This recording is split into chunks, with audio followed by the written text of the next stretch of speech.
My OBS broke. I can be like an egg. I'll take it. Everything's busted. Let me know if there's any issues at all tonight, guys. All the stuff quite broken.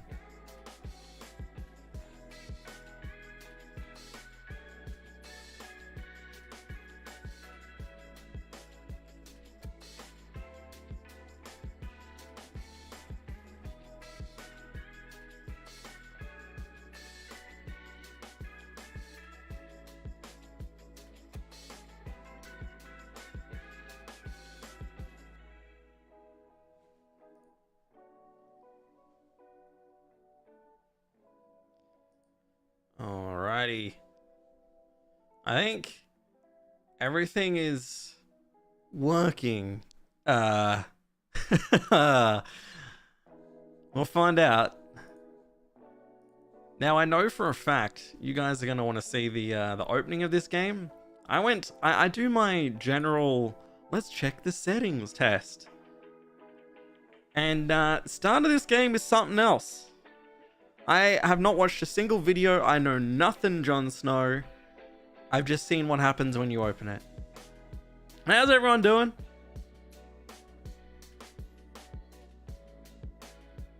As soon as this timer is done, we're going to pretty well jump straight into the game. 5 minutes is plenty for everyone to, I don't know, grab their popcorn, do a little pee in the corner. I don't know. Toilet's preferable. You played this game maybe 2 to 3 years ago and it's pretty funny. Okay, awesome. The only other dating game I've ever played was Doki Doki. And look, I don't need to say anything else about that. I'm also looking at the camera as if you guys can see me right now. I'm quite the moron. I'm doing alright. It felt weird missing a week of streaming. Plus, I also thought today was Tuesday. So when I said that I was streaming on Wednesday, oh boy, I was not prepared. I cooked my dinner so goddamn early. I'm still late.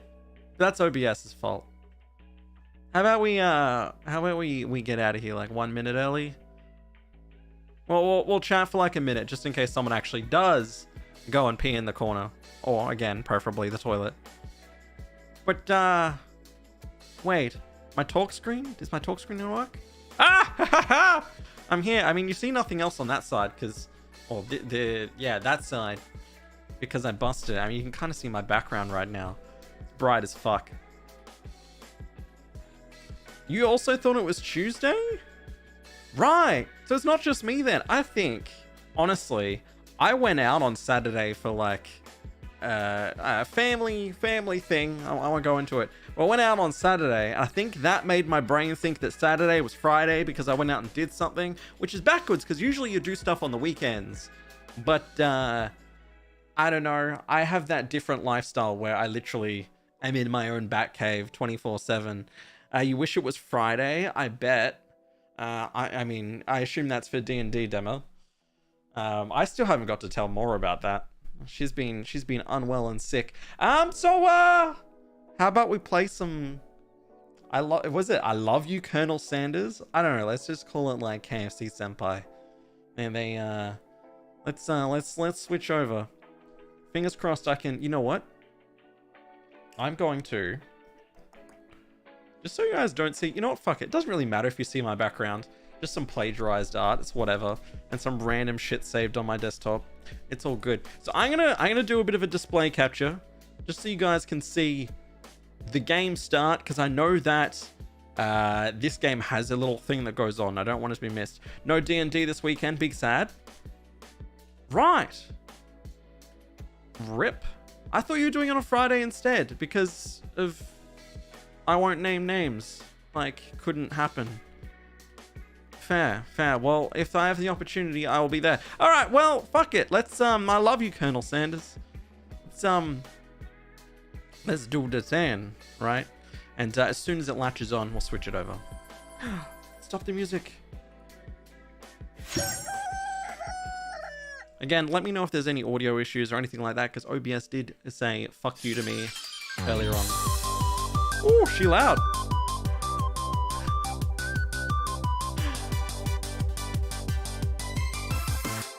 She has not.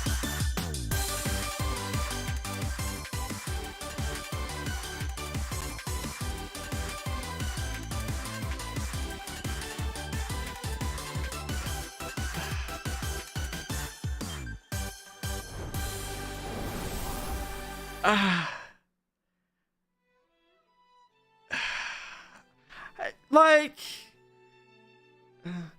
I gotta say, Colonel Sanders,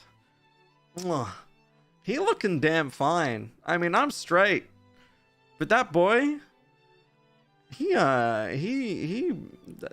for lack of English, he be being a boy, all right. Dating sim, how you doing, Evelyn?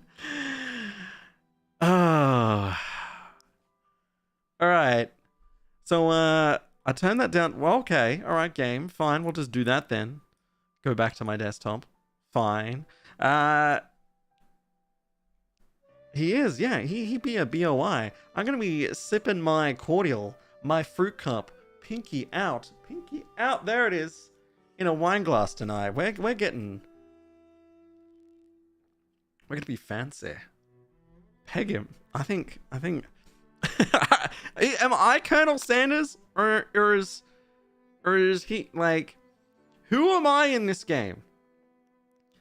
Because, I'm kind of curious about that.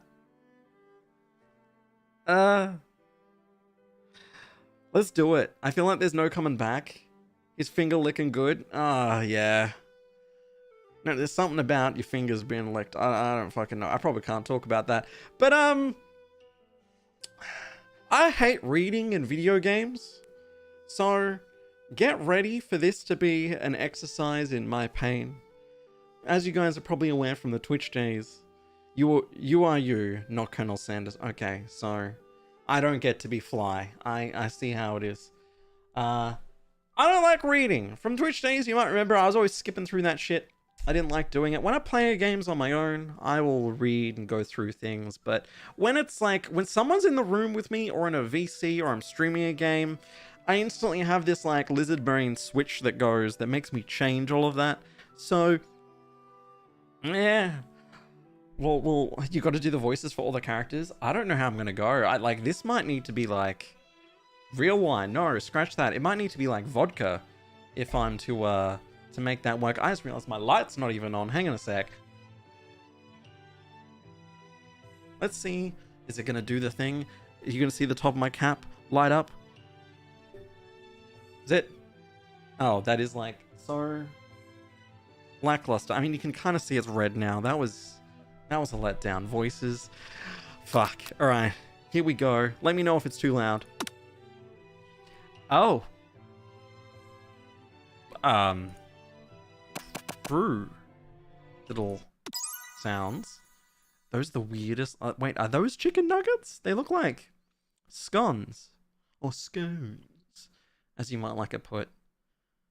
What are they? You sleep softly as the morning sun casts a warm glow through the window of your modest student apartment. You guys need to see this poster that is behind my head right now. It's too good. Look at it. Look at it. Da-da-da. Alright. It looks like pastry kicked up you. Well, I don't know. Apparently I'm into tennis too, and I have pearls from like a KFC themed. I don't know. Right. The world is peaceful and serene. You could stay in this moment forever. Or you could wake up now. Your first day of culinary school is no time to sleep. What the fuck is this? If this was my alarm, my god. They sell biscuits in the US. Okay, that checks out. What? Smack that clock up and at him. Throw that out of the window. Holy shit. You slept through the school year and gave up on once in a lifetime opportunity to meet Colonel Sanders.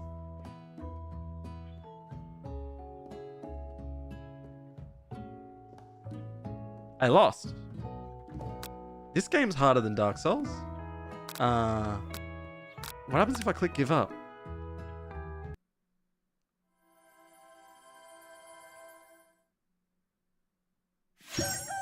Oh, we're starting again. Okay.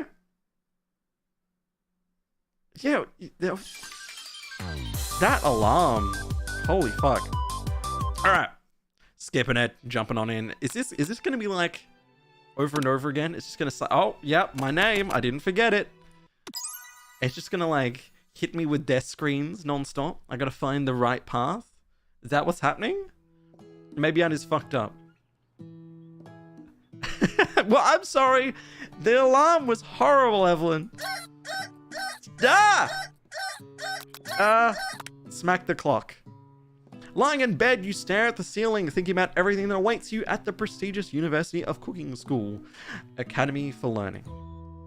I think all schools are for learning. If your school has like for learning in its name, it's kind of like, not to at them, but there's this company nearby, and I think they're called Intelligent Plumbing. And it's like, if you need to tell me your plumbing is intelligent, dare say that is a bad sign for plumbers. Yeah. Your mind begins to wonder, which is exactly what happened to me. A good GG game, GG. Okay. Who will be there? What will you cook? What should you wear? Time begins to fly by. You should find your imagination getting away from you. Okay, option A, you'll need to take this seriously. Option B, you'll allow yourself to daydream a bit, thinking about the future. Well, I know that if I kinda don't get my ass on the move on, I think I need to pick this option. I've beaten this game 3 times, and I'm proud of that achievement. You know what? It certainly is. It's almost like my 60 hours in, what is it? Neko, whatever the puzzle. I don't know. I'd better make sure to arrive prepared for the first day. You bust through the morning checklist. Teeth brushed, hair combed. Sorry, it is definitely not. And pits deodorized. Sorry, it's definitely not as well. I'm a stinky boy. Nothing can stop you now. You confidently grab a biscuit, strut out the door, and head off to class. Okay, that answers that question. That is a biscuit. My Australian brain sees that as a scone. Or something else. I don't know. Standing in the quad, you gaze upon a magnificent University of Cooking School Academy for Learning. Here comes your lifelong best friend forever, Miriam. She's most adorably awkward person. Wait. She's the most adorably... Wait. What? She's the most adorably awkward person you've ever met, and you absolutely love her for it. Good morning, Fro! I really wish I made my name like Dickhead or something right now. Good morning, Dickhead! Are you excited for the first day of the rest of our lives?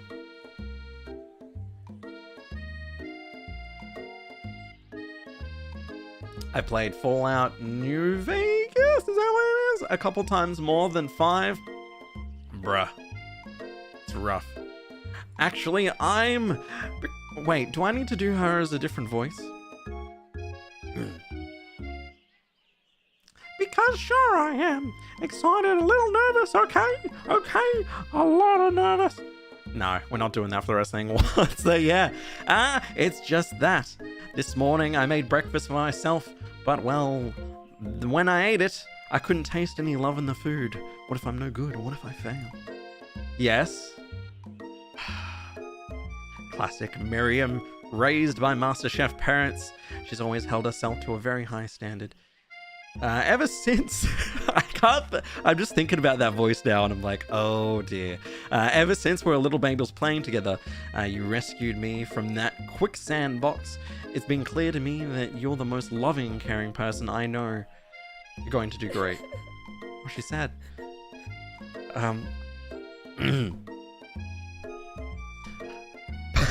But with University of Cooking School Academy for Learning's famous 3-day only semester, I'm afraid of being left behind and never catching up.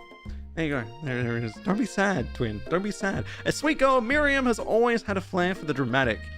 This summer, she got so nervous about her first kiss, she chipped a tooth practicing on a mannequin. She kind of fucking cray-cray. I don't know about you guys.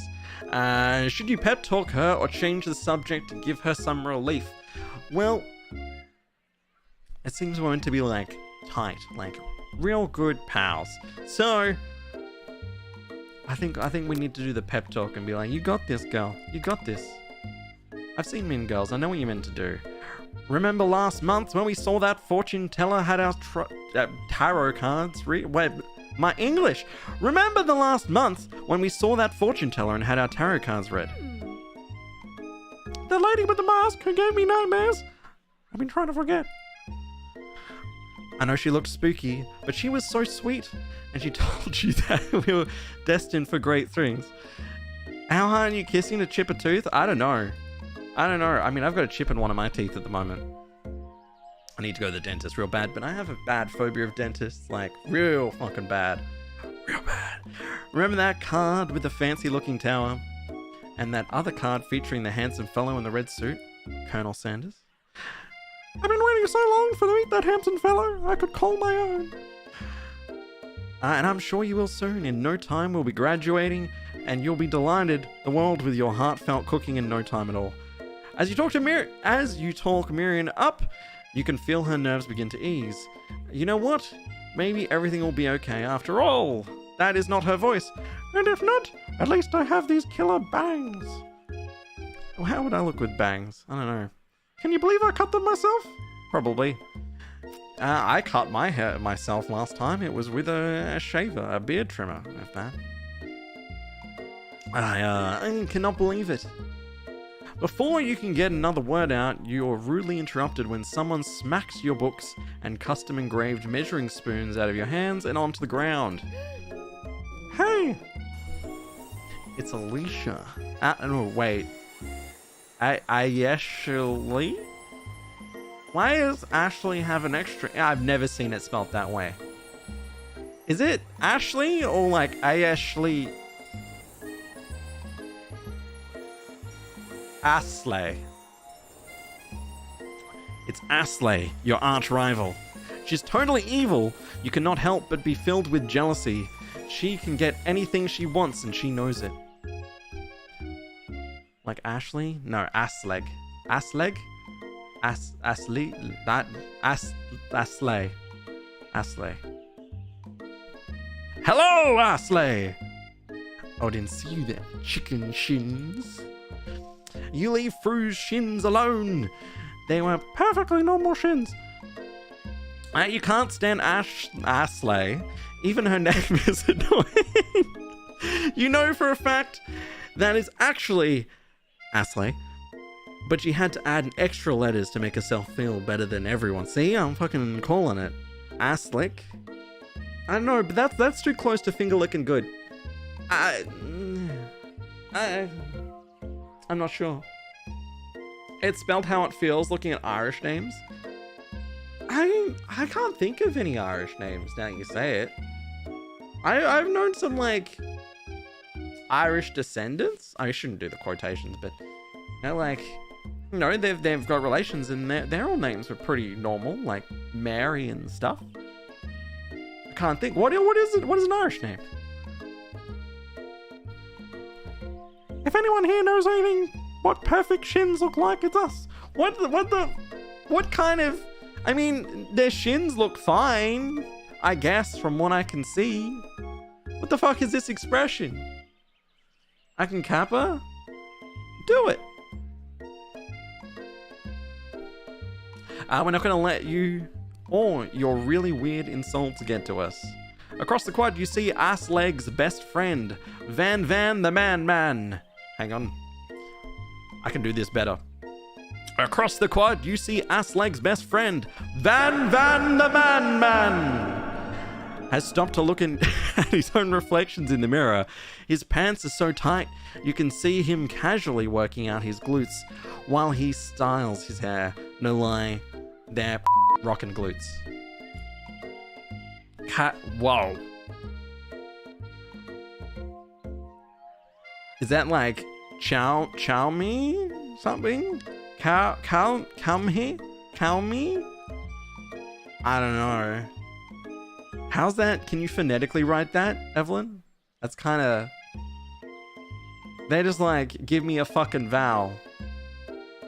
Try and say it.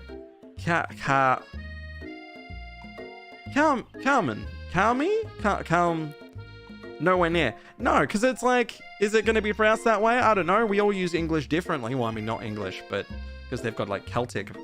But No? Well, fuck. Look. I'm kind of curious. Kiva.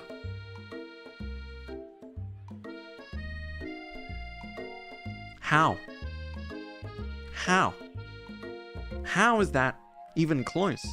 Kiva. There's not even a V. There's not even an F. There's nothing. You got an M and a H. There's no... Isn't... Welcome to Ireland. Duh. You've literally got every vowel in there except the U. The E's at the end, but it's said at the start, and the A's at the start, and it's said at the end. Don't question it. At least it's not Welsh. Ahem. Van! You rang? Oh my. That sound effect and everything. You've never been sure what their arrangement is, but as long as you've known them, Asleg and Van have been... I need to do that every time I say his name. I'm sorry, not sorry. Have been just as close as you and Miriam, but substantially more devious. He is a sir, right? I can't believe the University of Cooking School Academy for Learning would ever allow people like you to attend as students. Asleg. I know, right? You think they'd just hand us our diplomas now? I mean, if that... What is that hair? Is his hair like a mohawk diamond thing? Not diamond, star. Like, he's literally a star unicorn, but with his hair. Is that what's happening there? It has to be, right? Don't fall for Van. I'm sorry. You see him? Look at those fucking thighs, guys. Thighs. Or maybe hire us as professors. You amateurs could learn a lot from us. With the first day of school about to start, there's just not time to properly tell these two off. You resist the urge. I mean, I don't think I'm really an authority to tell them off. My child eyes, Cassidy, you'll be fine. You've seen worse. You've seen eggs mixed with orange juice, cooked and consumed. Let's go, Miriam. Psh. I'll see you later, losers. It's even worse. What the fuck? As you approach the door, you see a goofy-looking kid pushing hard against the window directly next to it.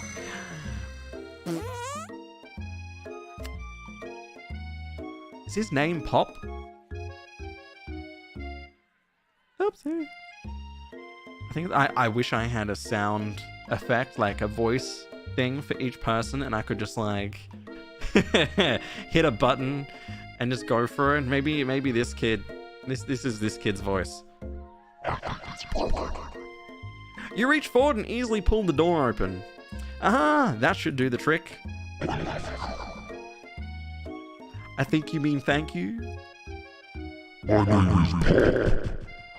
I was named after my Pop. He's old. You gonna fix it? Okay. Wait. Oh, YouTube's doing a thing. His red flags become green flags when his tits are bigger than mine. I'm sorry. Van, it's fit. Wait. Oh, his pecs, right. Okay. I was quite proud of it. Ay. Could someone like me also be a student at the school? He must be one heck of a shaft. As also, his name tag clearly says Bob, but I guess he's reading it upside down. Okay, Bob is a little special. What should I say? Wait, does that mean his dad's name is also Bob? Or is it like Bob? Because he called him Bob. Or is it Pop? Pop Bob? I'm not sure. Hi Pop, I'm through. So, are you going to make me hold this door all day? And with that, the young man walks into the building ahead of you. Is it just me, or is he kind of cute? No, it's just you, Miriam. I think it's just, yep. You both shrug your shoulders. I shouldn't... I'm reading things out myself when my character is just on point. He fucking knows. He knows exactly what I'm going to say. You both shrug your shoulders off before following him into the building. You stand at the edge of the room, unsure where to sit. Other students wander and keep themselves busy chit-chatting. Who the fuck is this? Who's this dude? Who's this guy? Is that a reference I meant to know? Is this an American thing? I don't understand it. You stand at the edge of the room, unsure where to sit. Other students wandering and blah, blah, blah. I already said that. A scruffy-looking pooch takes his place at the podium at front of the class. Adorable. Is this our teacher? Is this the seriously teacher? He got some eyebrows, y'all. Sprinkles. Now, quiet everyone. Who is this unreasonably cute pup? And why is he now coloring class? That is like a health hazard. That's something else. You must be Sprinkles, head instructor and CEO of UCSAL. Oh, you're sitting. Please call me Professor Dog. I may be cute and a little fluffy, but I still demand respect. Woof. What a cute dog is our professor. Wait, yes, that is what I said. This is the best school ever. I guess our only dog's nose is capable of picking up all the nuances of fine dining. Are they straight up calling KFC fine dining right now? There he is. Twins a happy boy. Out of nowhere, wind begins to rush around you as a swirl of cherry blossom petals fill the air inside the classroom. Oh god, the voice. Someone close the window. Fucking pop. And then he walks in. I don't have a voice for this man. I can't even attempt to be the sexiness that is Colonel Sanders. So I shall not attempt. You're immediately swept up in the aura of this new student and his remarkable goatee. I should have shaved. Imagine if I just ripped the goatee for tonight. Ripped the goatee for tonight. I wouldn't want to have to go back. And you guys remember seeing the mustache, right? Who knew anyone could be so handsome? Time stands still. It's him. If it isn't my favorite student, Harland. Is that his first name? Is that legit his first name? Harland Sanders? That's kind of dope. Colonel Sanders interrupts Sprinkles. Sorry, Professor Dog, before he can finish his sentence. Please call me Colonel. Damn. Colonel Sanders. A hushed murmur rolls through the classroom as Colonel Sanders walks down the aisle of desks. Suddenly the room is sweltering. Oh. Sweat begins to bead across your brow. You feel like everyone is looking at you, and you're not entirely wrong. Why are they looking at me? And this over here must be Sweaty Sweats a lot. Dang. Van. Maybe we should open the door. Maybe we should open the window back up before faucet pits melts into a puddle and evaporates entirely. By the way, guys, I was always terrible at reading aloud in school. So if you're the same as me and you struggled with that shit, imagine the sweating I'm doing right now with sweats a lot. Holy fuck. Hold on just a second. Nobody wants to see? Exactly. Nobody talks to my friend like that. You two both know my name. We were in the same kindergarten class. And what's with all you really weird insults? But besides, when Fruit sweats, it's not gross, it's beautiful. Look at that shimmer. That's fucking weird. You take a moment to clean yourself up. I probably would. Shave right now on stream? You guys have had that before. I did that when we did the donation thing. Besides, my beard's looking pretty good right now, I thought. And you want me to get rid of it? How dare? I take offense. It's a good thing you didn't forget about that deodorant this morning, and this classroom is hot. Am I meant to read the ... Professor Dog steps in to settle the class down and set some ground rules. Don't use your mouth on utensils. That is dirty. Marks my chest.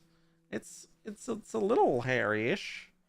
I've almost got it's almost like I reckon I could shape my the hair on my chest into the Batman symbol pretty easily. It's it's like 90% there. 90% there. I got made fun of so much because my dyslexia made me stutter and have trouble reading in front of class. Yeah, so I have this thing where some words get bigger and smaller on like like hardback books and stuff, or softback book, any kind of book where it's just that like layer on layer of text. I really struggle with that. But I'm just a slow reader. So when I try and like pump it out, it's like my words get ahead of where my brain's actually read the thing. Real rough. Welcome to the University of Cooking School Academy for Learning, the greatest culinary academy in the world. The birthplace of culinary legends, past, present, and future. Many challenges await you. There will be tears, there will be blood, there might even be a really adorable tiny food. And when all is said and done, there will be a battle.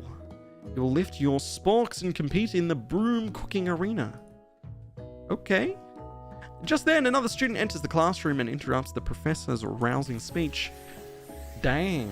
This guy also has that power level stuff. I had to use a green plastic thing to help with me read, like a ruler type thing? What do you mean? I'm curious. I didn't read what he said. Whoopsie!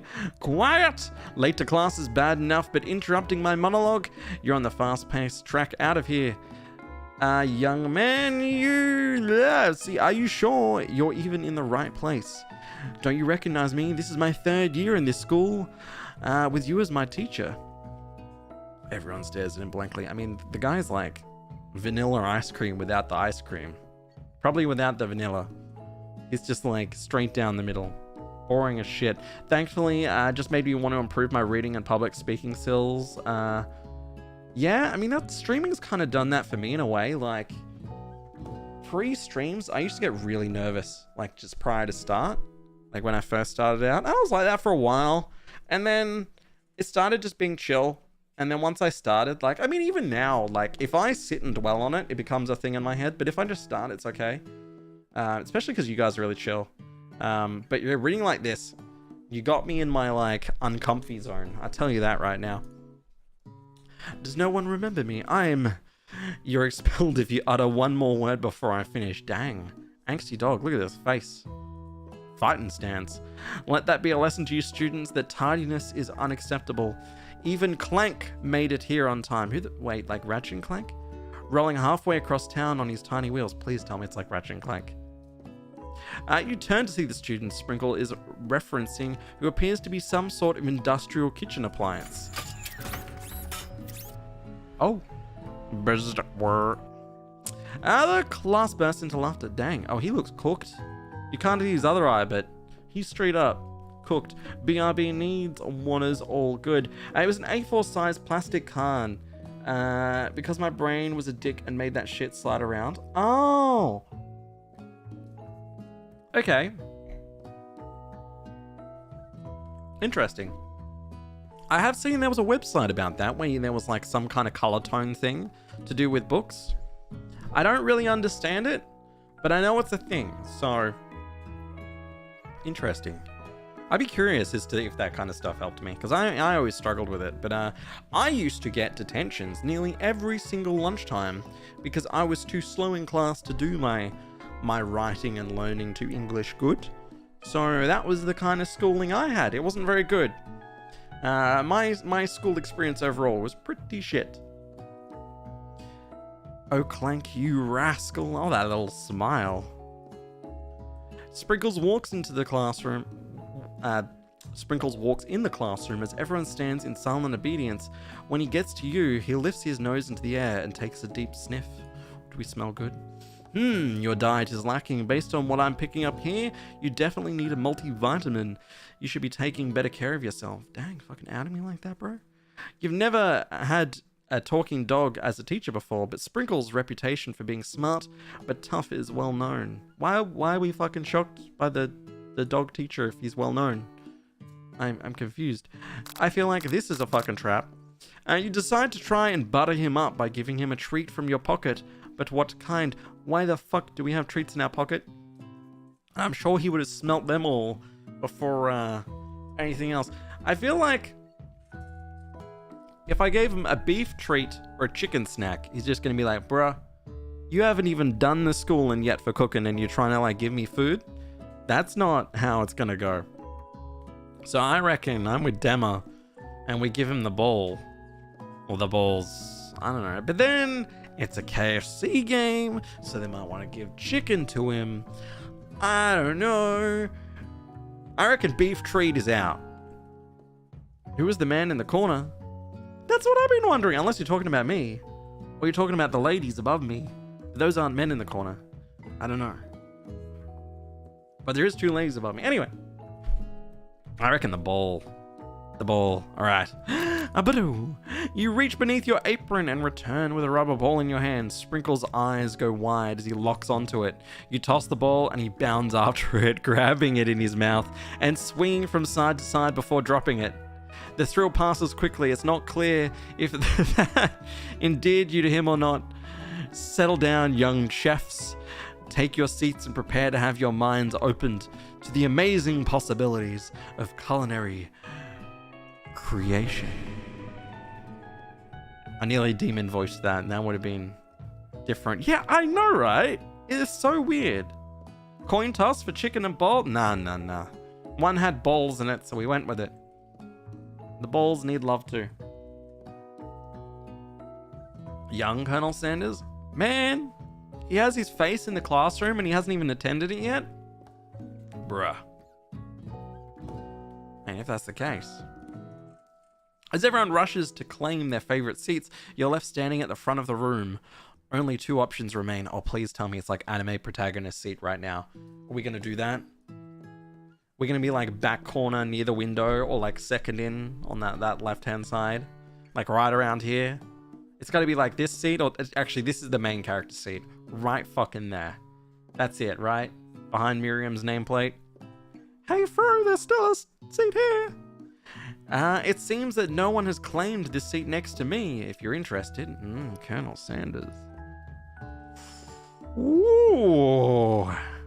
We get to know whether we're flirting with the big boy or hanging out with our best friend. He clearly lived life with pure white hair. I mean, yeah, it's kind of how it is now. I don't know. You see those like really old-timey guys from like the Wild West and things. You just can't picture them young. It's so weird. Look. Maybe it's a trick question. Maybe the seat's between both of them. Which one's the... Yeah, I'm thinking with Daddy. I think we go with that. Look, she's alright. She's dealt with our shit for like the past 20 years, I'm going to assume. So let's say we're like 20. She's dealt with like 20 years of our bullshit. So she can deal with us, you know, picking the homeboy. You move to take your seat by Colonel Sanders. It appears he brought no books, pens, or pencils. However, his perfect upright posture shows us a seriousness that makes you confident in his desire to learn. My posture is fucked. I'm straight up like leaning and hunched right now. You guys will see my height change from this to this. That's just my back. Whenever you see me like get lower and lower to the microphone when I'm not like leaning into it like this, tell me to fucking posture up. Alright, thanks for offering me this seat. I've only had 2 rules. Do all you can and do it the best you can. It's the only way you'd ever get that feeling of accomplishing something. I mean, bringing your books is probably a good start. That's a good one. That's so inspiring. A little off topic, if you ask me, but okay. As soon as you've settled into your seat, the professor makes an announcement. Think fast! It's time for a pop quiz. I thought he was going to throw something at us then. Yay! A quiz about me! Fucking pop. This incredibly important and surprising short quiz will tell me if you're ready for life at culinary school. Keep your knives sharp and your focus sharper. Here comes question 1. If a train A is traveling to point B and train B is traveling to point A, how important is it to wash your hands before cooking? Oh, this is straight like maths from back in school. If Timothy has 15 Snickers bar and Jonathan has 25 Snickers bar, how many Snickers bars does Juliet have? I don't fucking know. Okay, I mean, let's just out Pop. Let's do it. That's right. Dang. Teacher wasn't even going to defend Pop on that? Fucking rough. Forest is to tree as chicken is to... I mean, a tree is in a forest, yes. Chicken is to... Night vision goggles, clearly. I kinda fucking down for that answer. Man, I would love some night vision goggles. Even if I bought them though, when would I ever use them? I don't know, nighttime streams? You guys see nothing? I'm just out there, just bumping around in the dark. Let's go with the feather. That's right. What is the most efficient eating utensil ever created? Ooh. A comically oversized fork, a meat tenderizer, or a spork? I mean, that kind of sounds fun, but a spork gotta be it.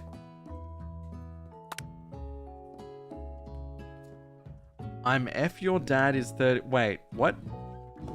I'm F your dad? Cassidy, what? What do you mean? Your dad is 34 and your mum is 35. How many toddlers could you fight in 20 minutes? At night? Probably a lot. No. Aim low, swing low. Peak efficiency. That's, you know, you'll get as many out. 20 minutes, just go hard as long as you can. You can rest as much as you want after those 20 minutes. They'll be alright. They bounce at that age. I would 100% buy night goggles, even though I have... Yeah, exactly, twin. Exactly, like, I really want them. But when I was in Tasmania, maybe, because we had farm, and I could, like, walk around the farm at night. That would have been cool. Probably scare the shit out of the cows. But, yeah, here, I mean, all I could do was chase down bogans. And that's like one step away from Batman. I almost have the Batman symbol on my chest. Night vision goggles, and I'll be Batman in real life. I'll probably get arrested real quick. Give it a try. You guys want me to be Batman? What food is the best for broken heart? Ooh, clearly camel meat. Anything as long as is prepared with love and not too much salt. I fucking love salt. My god. A pancake that looks like a silly face. I feel like that could make someone really happy if it's like, haha, you made the funny silly thing. But it's obviously the game's always gonna make me do this. It's an orchestra of 16 Mozart's play. Wait. Whoa. An orchestra of 16 plays Mozart's concert in 160 minutes. How fast would an orchestra of 48 play? Yeah. But I mean, that one has an answer, right? That one you can actually... Oh, but I mean, then again, it's still 160 minutes. It's a trick question, because then you're like, oh, I'm going to change it by, 10 minutes per thing, blah, blah, blah. But it's simple. I saw one of those, like, shorts, and it was, here's a riddle, blah, blah, blah, blah. What starts with E and ends with E and only has one letter in it? See if you guys know that one. So silly. All of the silly. They'd play the same, yeah.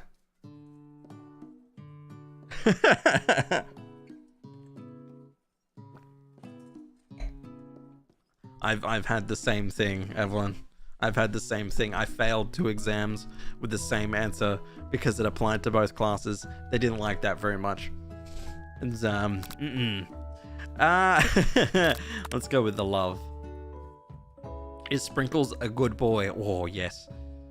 Is a talking dog that teaches at color in school. He is the best boy. Perfect score. 5 out of 5. Wow. Be honest. Did you cheat? No.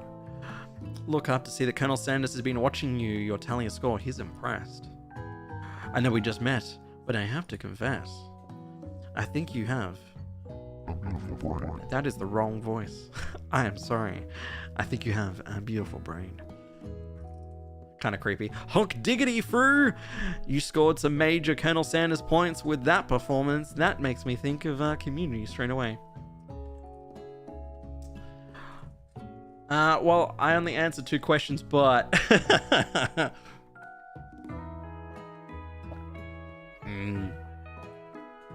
May I have your attention, students? I have an important announcement to make.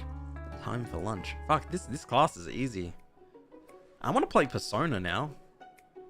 I can have that on console. I really want that to come to computer.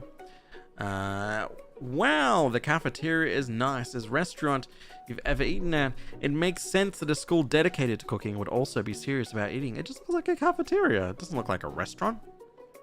What in the fuck? It looked like nothing. You didn't even get... Oh, wow. They like failed you like a zero, like not even an attempt sort of thing. Damn. Okay, yeah, that's rough. That's rough. A delicious fragrance wafts through the room and tickles the end of your nose. Your mouth waters. Do you smell that? That must be our lunch. It smells crazy good. Fucking Miriam's voice. Random student guy. Everyone, can I have your attention?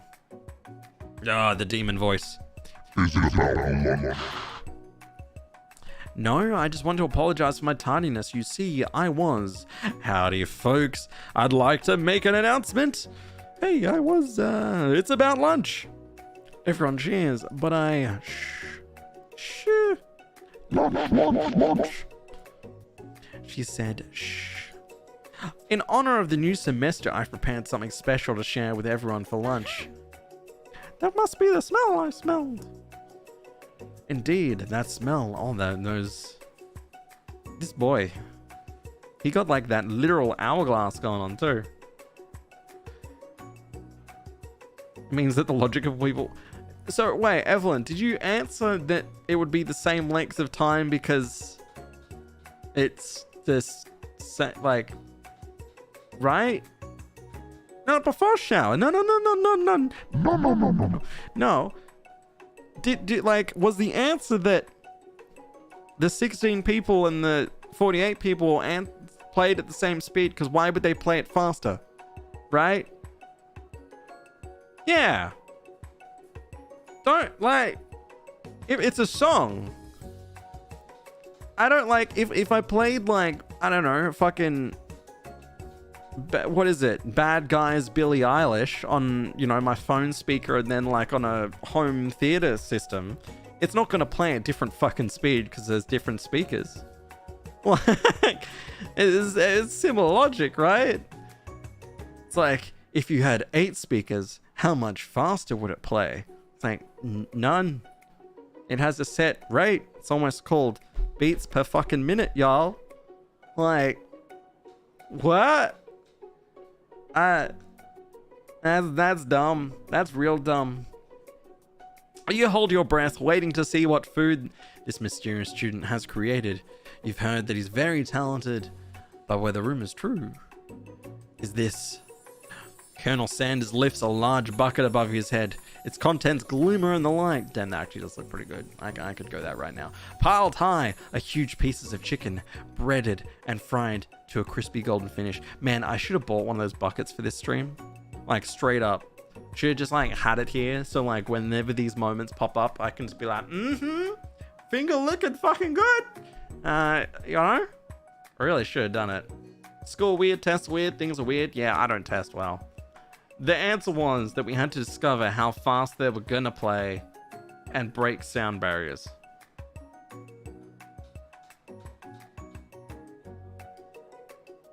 What?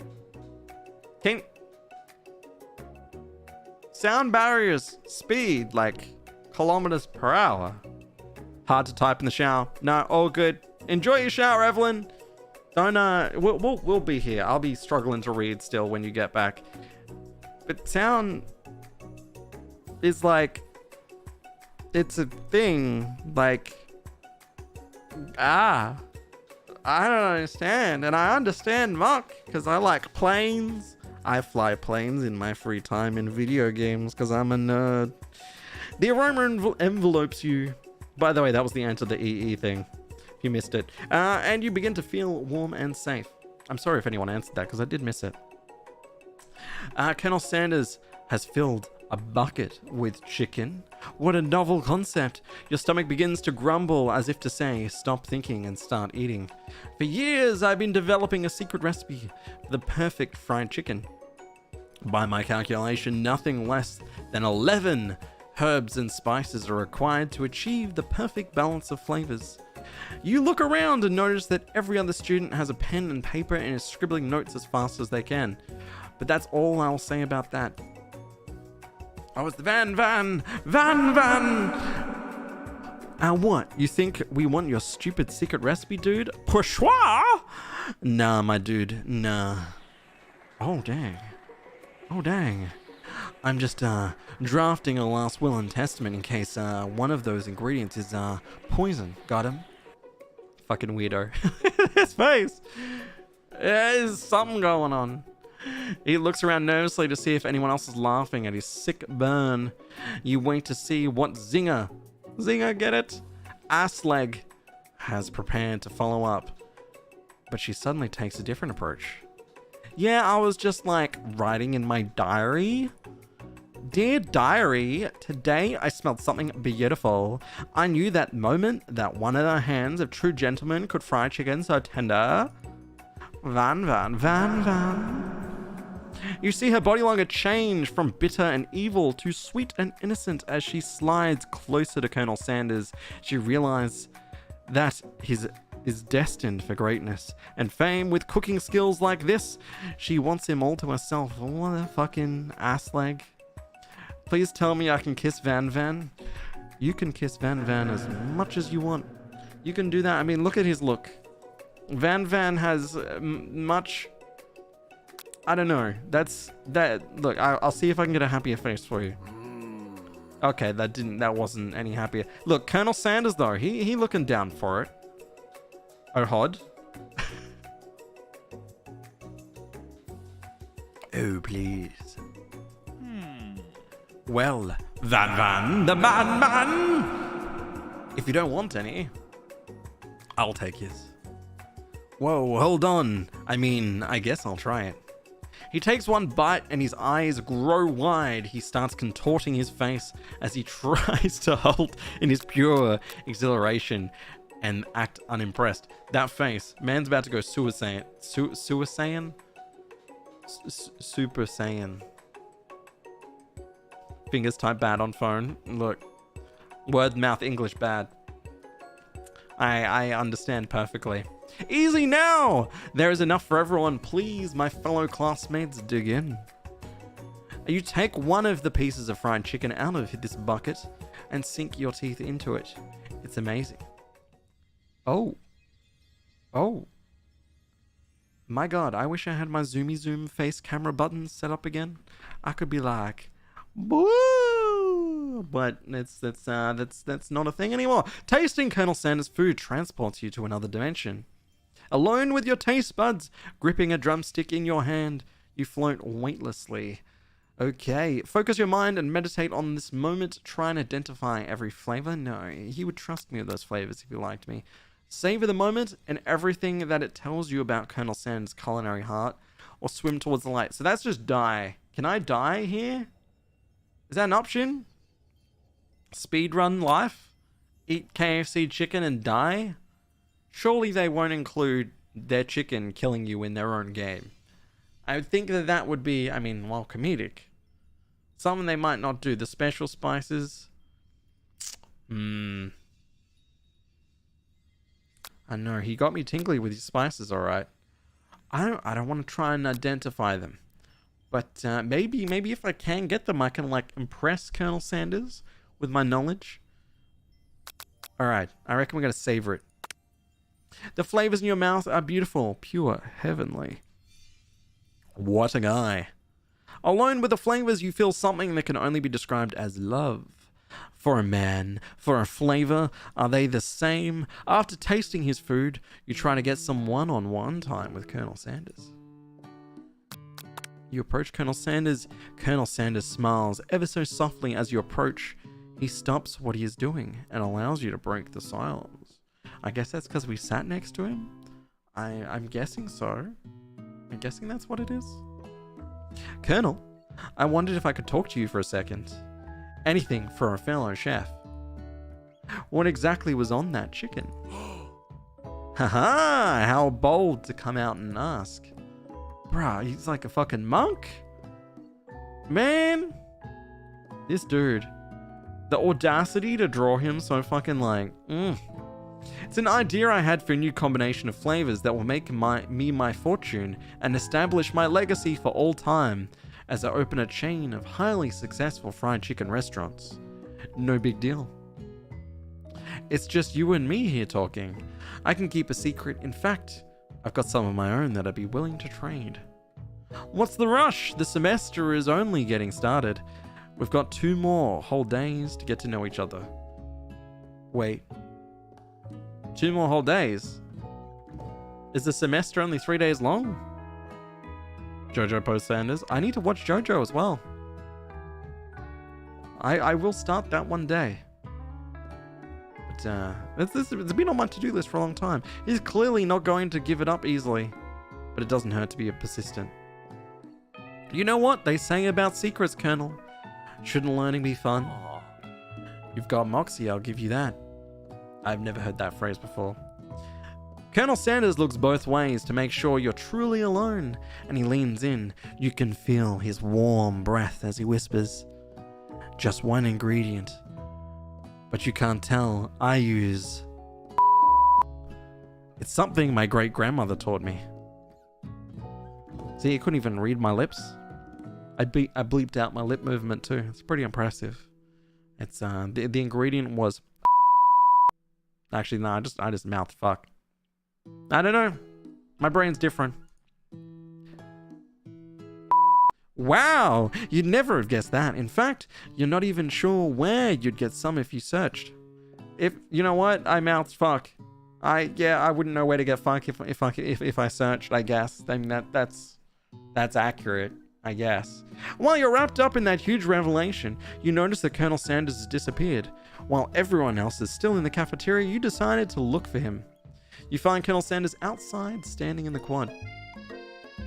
Oh, it's you again. Howdy. Sometimes I like to come outside and look at the school buildings. I think about how my story will continue on after I've graduated. Yeah, those whole 3 days. You guys are 100% right. I mean, they're fucking efficient. I'll give them that. It sounds like you have big plans. I dare say, the biggest! I will leave my mark on this world. You can bet on that. And he did have that racist scandal, so he kinda did, I guess. In his own way. Alone together for the first time, you figure now is the perfect moment to show your personality to him. I don't have much personality. I mean, my personality is kind of flat. Both the front and back. It's kind of sad. Granted, I don't really want much personality in the front. I'd prefer that stay flat. The back could have more personality. Neg him to show you your own strength. That sounds gloatful. Wow him with a big idea to add an additional ingredient to really spice things up. No. Be modest but thoughtful. I think modest but thoughtful is probably the best one. We don't want to fuck with what KFC is, and the other one just sounds, I don't know, up my own ass. Well, I just wanted to tell you that I really enjoyed your food. Now you've got his attention. The flavors were complex but comforting. The interplay between the salty, savory, and peppery, it was perfect. I appreciate the compliment, Fru. Now I really wish I was a dickhead. Fuck. I'm sure you'll be a big success. I know we've only met today, but I'm starting to get the same feeling about you. We should head back inside. The next lesson starts soon.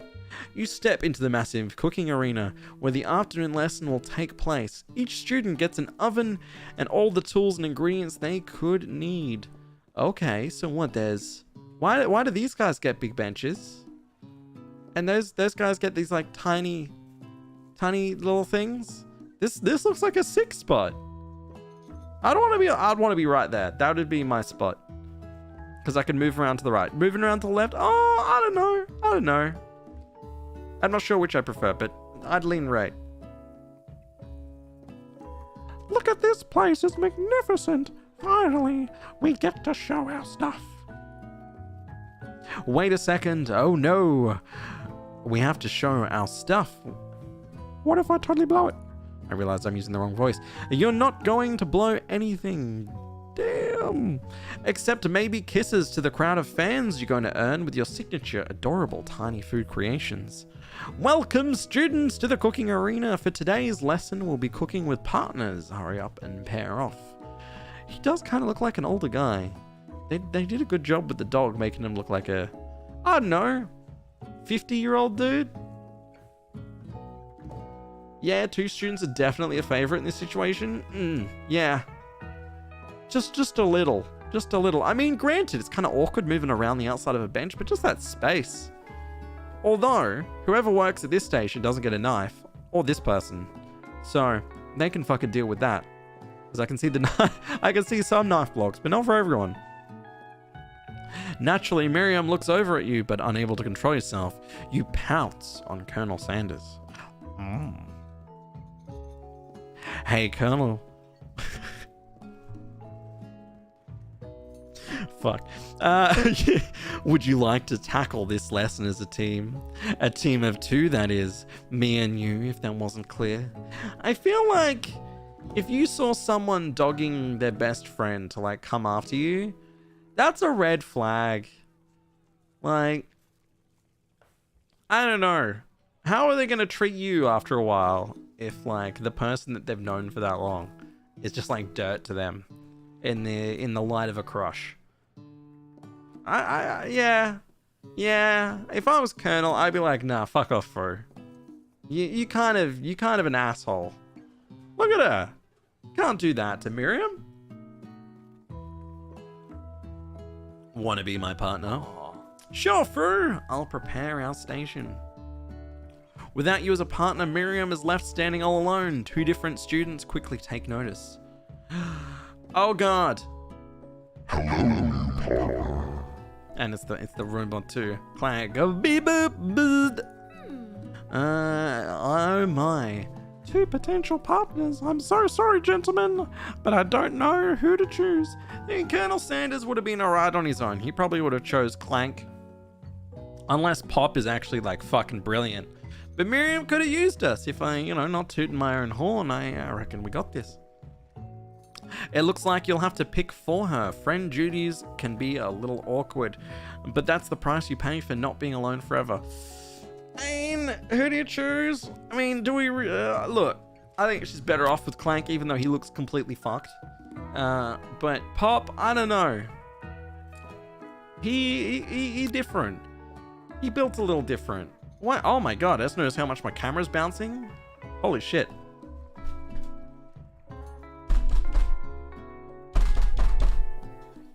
Damn, I almost need suspension on that. Hello! Stay still, please. Sorry, Pop, but I think it's Miriam will be partnering with Clank today. Why does she look so shocked? I mean, he looks fucked, but like...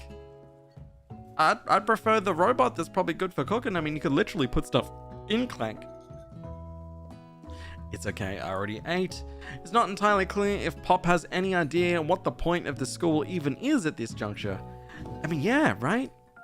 Clank is clearly excited to have some attention. He heats up and begins to roll back and forth. Oh boy. Warp, warp, warp. Hold on there, fella. We don't even know the assignment yet. I'm sure it's chicken. Technically, Clank might not have a face, but there's something charming and earnest about him. Tissues, I hardly know you. Wait, she understand robot? I don't understand the robot. Clank judders and a panel shakes loose. You get the impression that it's a sign of affection. Looks like you two will be fine. Now it's time to focus on your own cooking classwork. Alright, you two, for today's lesson, we're going to keep it simple. Pick a basic dish and divide up the steps. No chef is an island. It takes 2 flints to make a fire. You get the idea. Yeah. Which dish do you suggest to your partner, Colonel Sanders? Ooh, steak tartare seems easy enough. It's fancy and you don't even need to cook it. True. Using octopus will blow Colonel Sanders' mind, or your grandmother's mashed potatoes and gravy. I feel what's cooking right now. I feel that we're gonna go with Grammy's mashed potatoes and gravy. I've always been something of a down-home chef. I was thinking we could make something warm, inviting, comforting. Maybe some mashed potatoes and gravy? I couldn't imagine one without the other. Colonel Sanders casts a coy look at you, causing the whole face to go beet red, embarrassed. You quickly turn away. I'll go get the potatoes. No, please, let me. Picking a perfect produce is a passion of mine.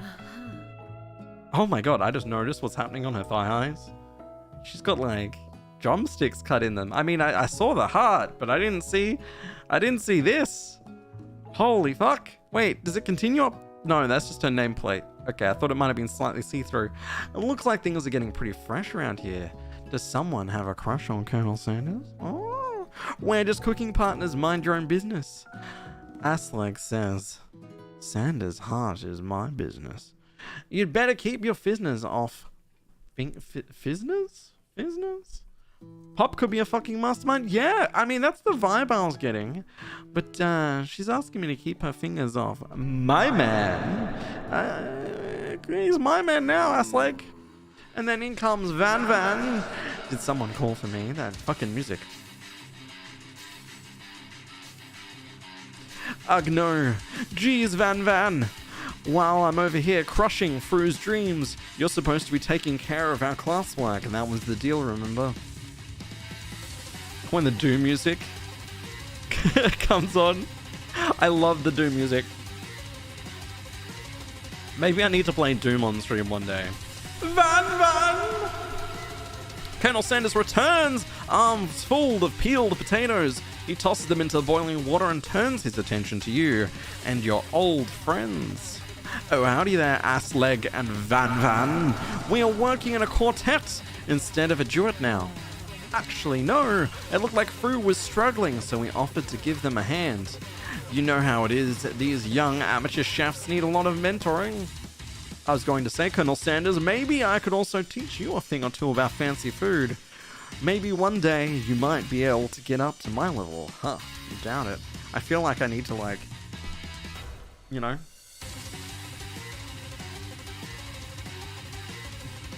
Ready or not, with no torches or night vision is like human doom. Yeah, I mean, you're not wrong.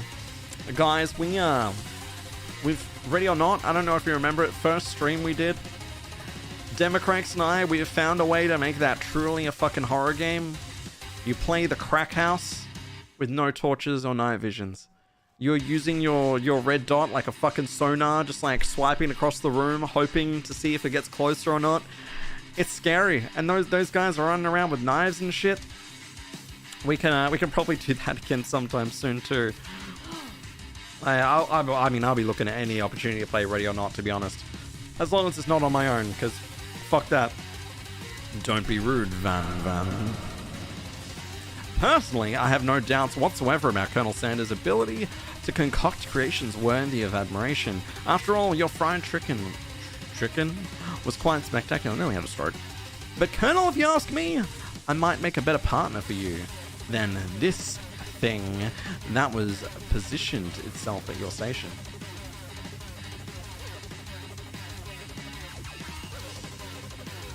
Doom 2016? Is that when the new Dooms came out?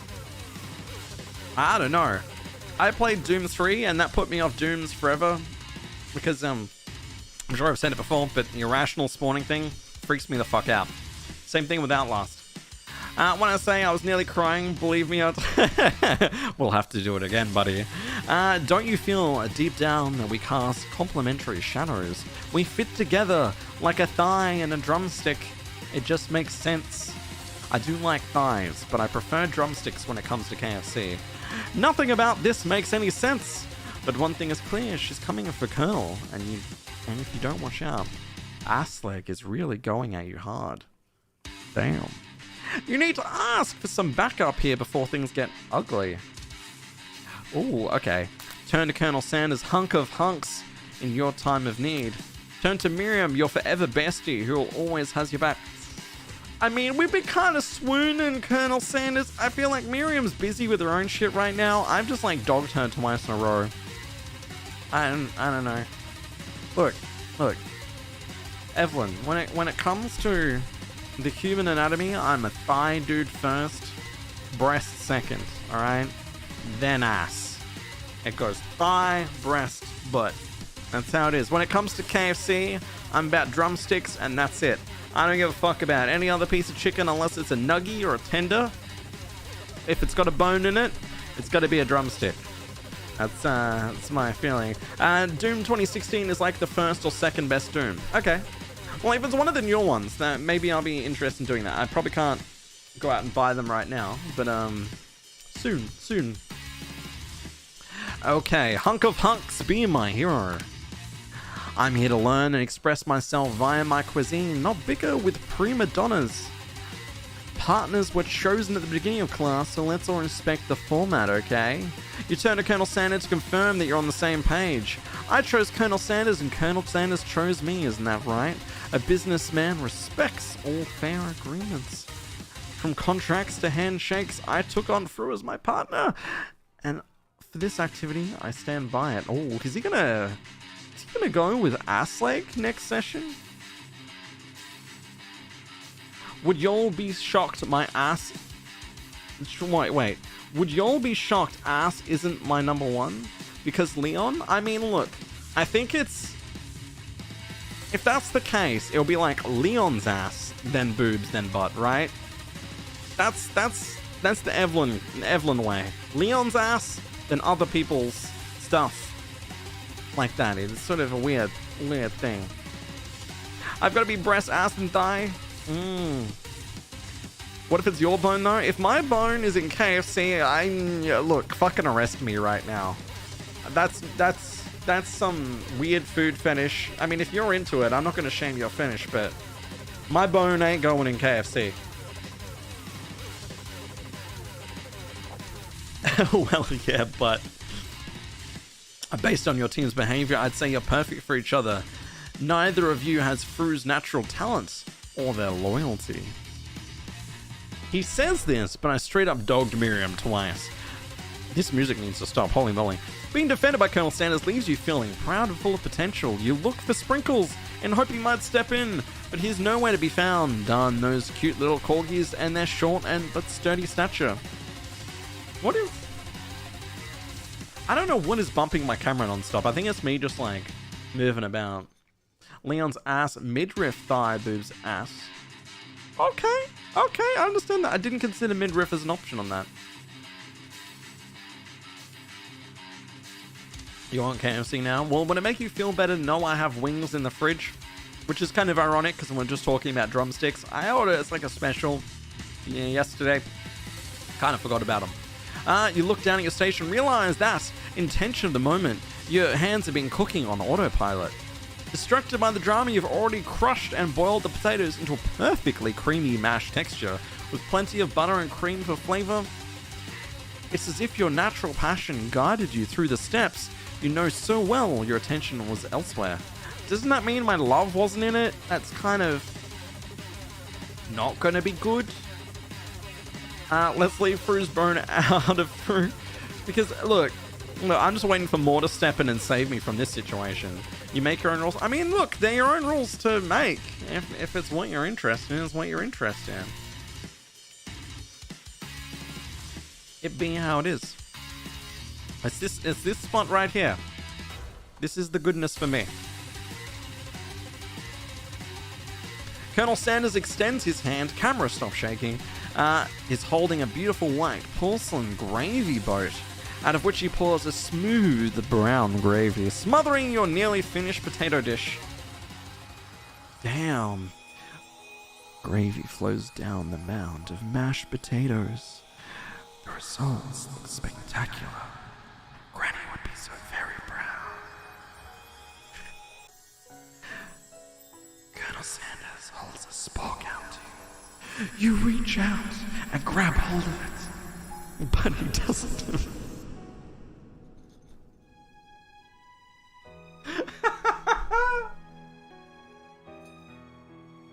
Colonel Sanders holds down a spork to you. You reach out and grab hold of it, but he doesn't immediately let go. The two of you stand holding the same spork, and for that moment, all of the madness and pressure in this crazy world stops. Fuck! Now that I think about it, I don't think I can actually rank ass, boobs, and thigh. They're too high tier to rank against each other. There's one thing you guys are forgetting as well. It is the face, the eyes, the lips. You're gonna respect all of someone, right? You gotta enjoy all of them. When people used to ask me what my type was, I used to always say I didn't really have a type. It was just the right mix of everything. Besides, I think I'd call myself more sapiosexual anyway. I'm attracted to intelligence and conversation. If I can't have a fun or intellectual conversation with someone, I'm not interested. So I don't know. I don't know if that makes me sapiosexual, but that's probably more so it. I don't know. Okay, yeah, those are obviously at the highest tier. Exactly.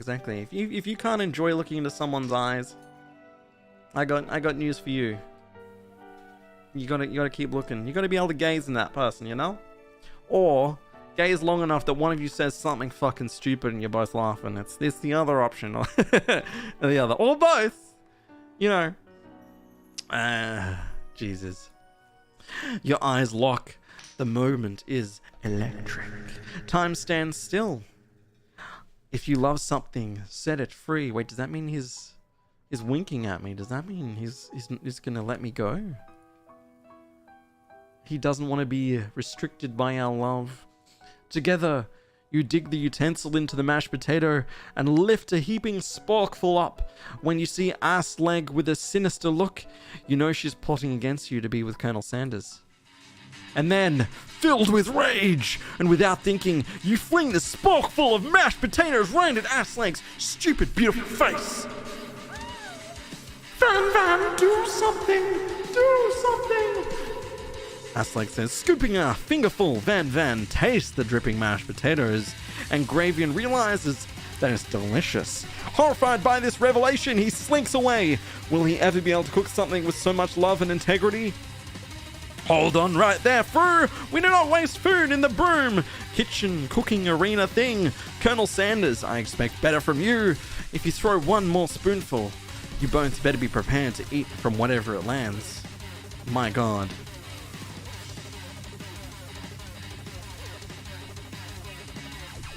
I wasn't expecting that where you're going, Cassidy. 1 ass, 2 ability to bench press 120 kilograms with 1 pinky. 3 can tolerate me for more than 3 hours.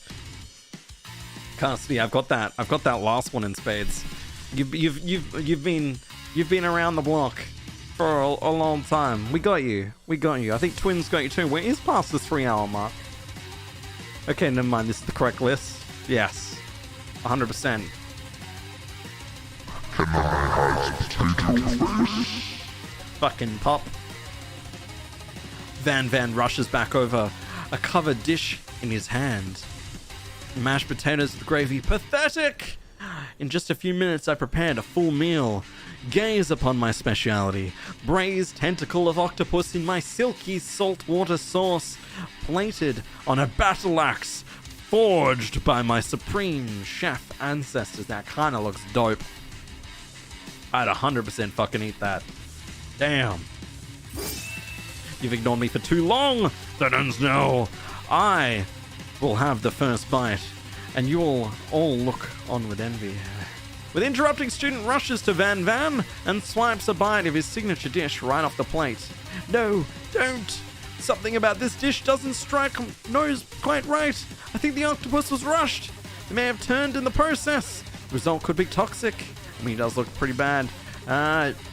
Too late, it has been eaten. I think I left something in the oven. I don't feel so good. It killed. Whoa! Bruh's dead. Alright. That got dark. Van cooked the octopus and made it a little too raw. It's my take. He wasn't a cultural appreciator of the hentai. Everyone step back. Don't take another bite. When you look back at the plate, the rest of it's gone. You notice the tip of the tentacle being slurped in Pop's mouth. Pop winches in pain for just a moment, then almost immediately back to his oblivious self. Tastes like poison. The entire class is gathered to watch Pop's final moments. Shock has frozen the whole crowd. They're motionless as statues. The class bell rings, disrupting the moment and snapping everyone back to reality. It would appear that Pop's enthusiasm for trying new things despite obvious danger has inoculated him against poisons of all kinds. I'm not sure if the professors here make enough money. So, yeah, he dead. Yeah, student has gone deady. No, Van's okay. Sorry, I need to correct that. Van, the man is quite okay. He's sneaking off, pretending that he left something in the oven because, he killed this boy. He straight up just killed this man. If it wasn't with the battle axe his, tentacle was served on, it's the tentacle itself.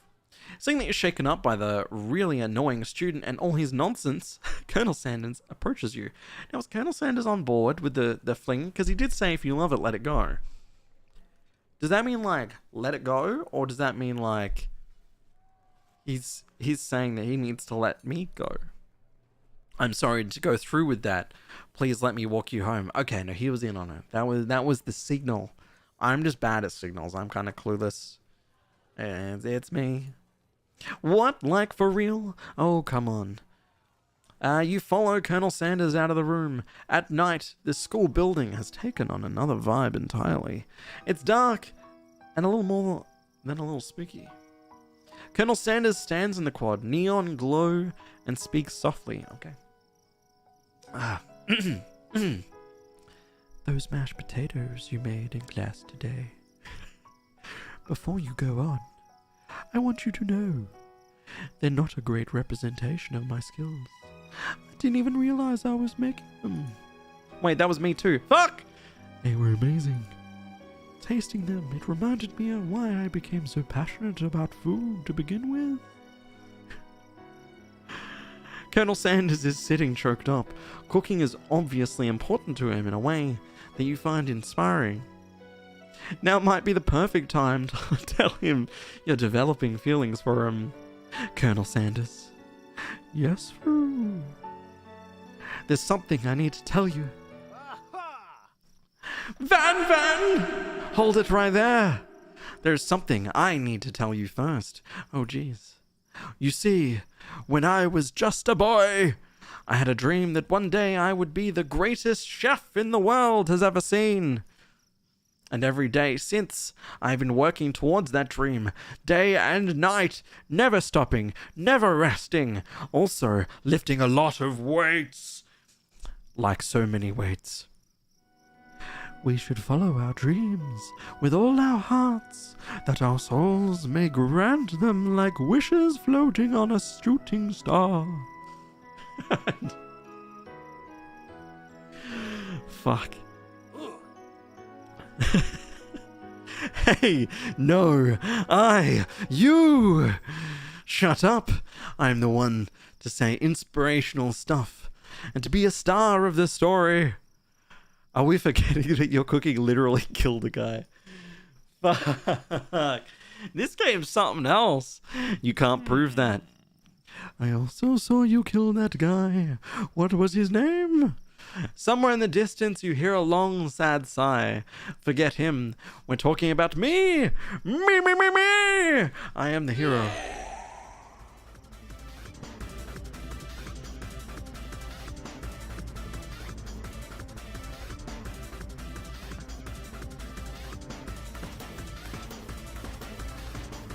What?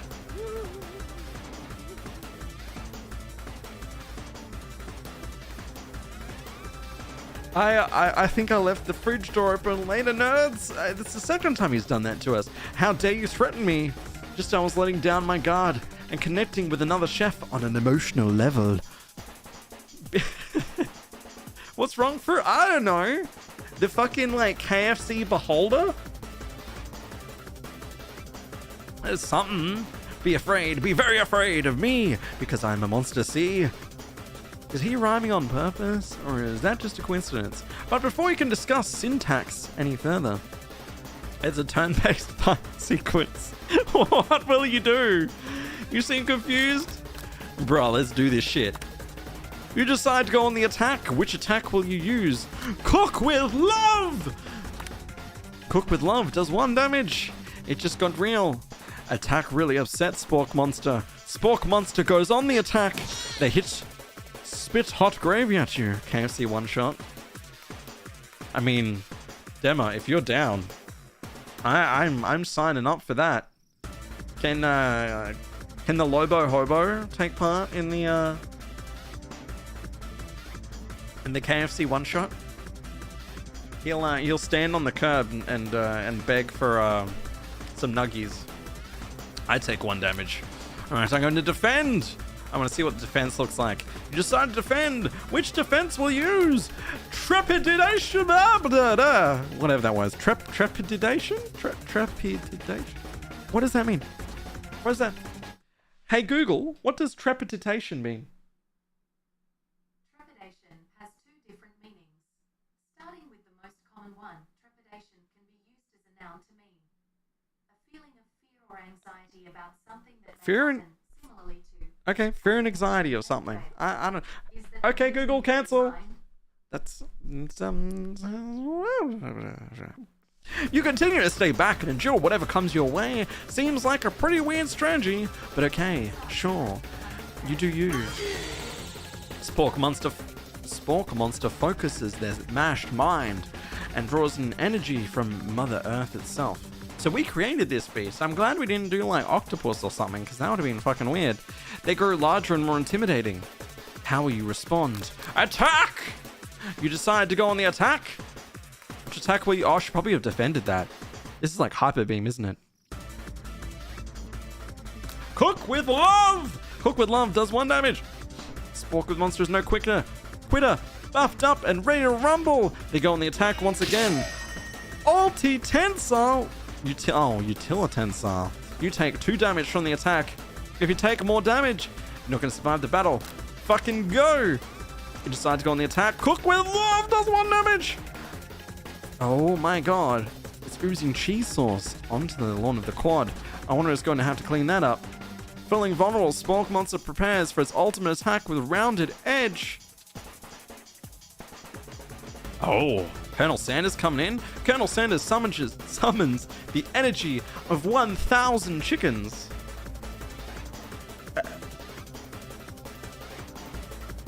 Is he a druid? Or is he a ranger? What is he?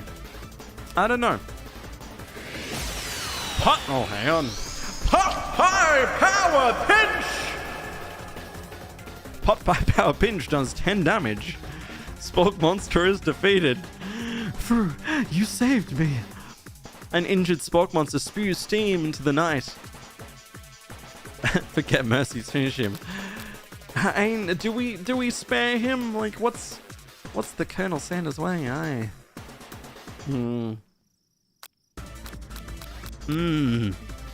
Should we be merciful, guys, or should we finish him? Druid summon Woodland Animal? Okay. I was thinking like Ranger has like pets, I guess. I don't know. That was Druid was probably it more so. What do you guys think we should do, hey? End this beast? Keep it alive? Alright, we can keep it alive. Spare the wretched beast.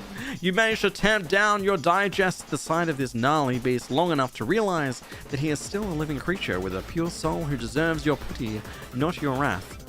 Begone, beast! Don't you dare come back for a follow-up encounter tomorrow. That's fucking foreshadowing. I won't forget this, and I certainly won't be back like you said. Foreshadowing. The Spork Monster scuttles off into the night. The defeated monster left behind a special item. It appears to be the first... It appears at first to be a cookbook, but upon closer inspection it is so much more. It's a book of magic spells with a golden chicken on the cover. Ooh. You open the cover and find a library card tucked inside. The last name to have signed it out is Borgo. Sounds like a rooster's like Bork. Right, Democrats, you'd know something about that. Borgo sounds strangely familiar. Your blood is pumping as you stand in the quiet of the night, holding the mysterious book in your hands. As you come down from your battling buzz, you realize that your final attack has left you completely depleted. The world around you begins to fade away. Without any energy to keep your eyes open, darkness overtakes you. Oh. Also, why did he know where we live? What's this? The image of Colonel Sanders flashes before your eyes as you fall asleep. He must have helped you get home. In your tired state, you don't know if you could have made it without him. What a guy. You want to thank him, but you don't have any strength to utter a single word. You feel your covers being pulled up over you, as you are tucked in tightly. Good night, my Colonel. In your dreams, you're together with Colonel Sanders. For some reason, Sprinkles is also there. Okay. Instructing your love dreams are weird. Oh, everyone else is there too, even the dead guy. That's something. You awake on day 2 and attempt to process the wild visions you had. Were they memories or premonitions? Were those hearts there before? Did we gain those?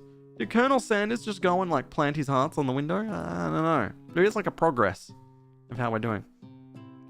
And then there was that secret ingredient that Colonel Sanders went ahead and told you outright. Not much of a secret, huh?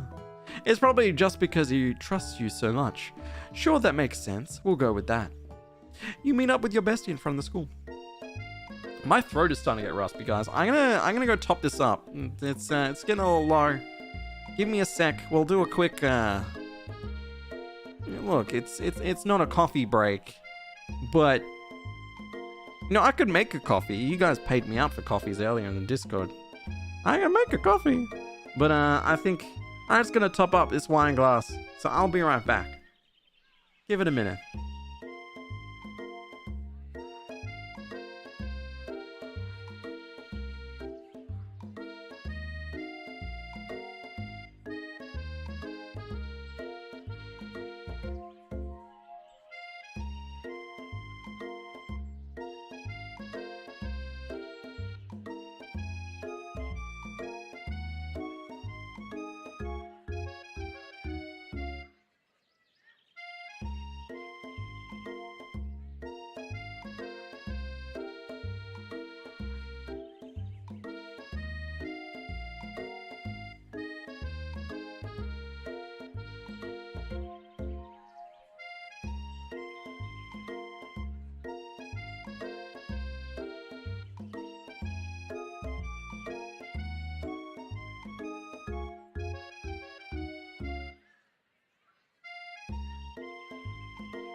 Alrighty, I'm back. Ay. How long's stream been going now? Where are we up to? An hour and a half in? I don't know how long this game goes for. I feel like by the end of tonight, my throat and my voice is going to be pretty rough, to say the least. So let's get back into it. Ay. And Miriam's back.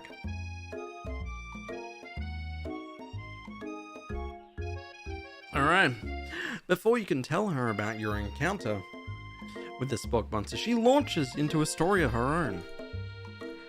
Okay, I know this might sound a little strange, but I think I might be, I think I might like Clank. Dang. She's excited about it too. Look at this. It's a face and a half. Like him? Like. I know, it sounds like it's moving too fast, but there's something about him. I like him. Like him. I'm glad I picked Clank over Pop. That would have hurt my soul. We got to talking straight after class, and he's actually a totally sweet guy. Not only that, but he's really smart. He told me all kinds of stories about Colonel Sanders. Oh? Did you know that Colonel Sanders was the most popular kid in his high school? No, but that does make complete sense. Yeah, but he was so popular that he was voted prom king at the school it didn't even go to. And that was his also... Wait, and was also the convertible that he himself rode in at the front of the... Wait, Clank was the convertible? Man's like a fucking transformer? You what now? I'm thinking maybe something got lost in pressure cooking language translation there. Either way, maybe it'd be best if you took it slow with the new boy. Like I am with Colonel Sand. I am not taking it slow. Bruh, I have been a little chill. You and Colonel Sanders, the coolest guy in school, the most famous student to ever attend University of Cooking School Academy of Learning.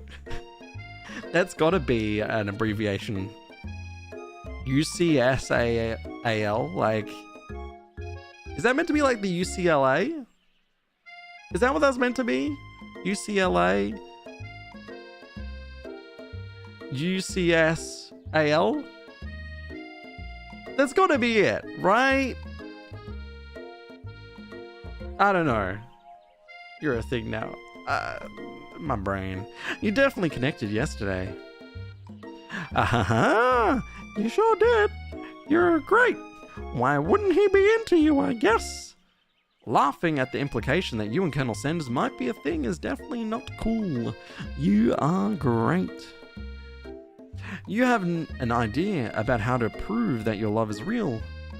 Well, if he's not into me, why did he tell me I'm one of his secret ingredients? Your bestie's eyes light up. I shouldn't tell her this. This is a bad idea. A secret ingredient. Yeah, I just said that's a secret ingredient. Is there a dramatic echo in here? That's not even an echo. Echo! Dramatic echo! Much better. Miriam checks to make sure you're alone before continuing.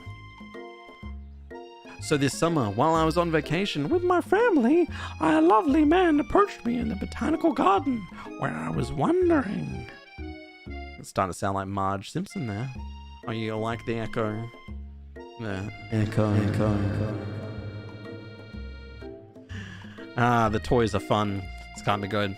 He told me about the passion for spices. Secret spices. The man even gave me some to show me what he meant. He said it was a powder created from super duper rare dried flower petals.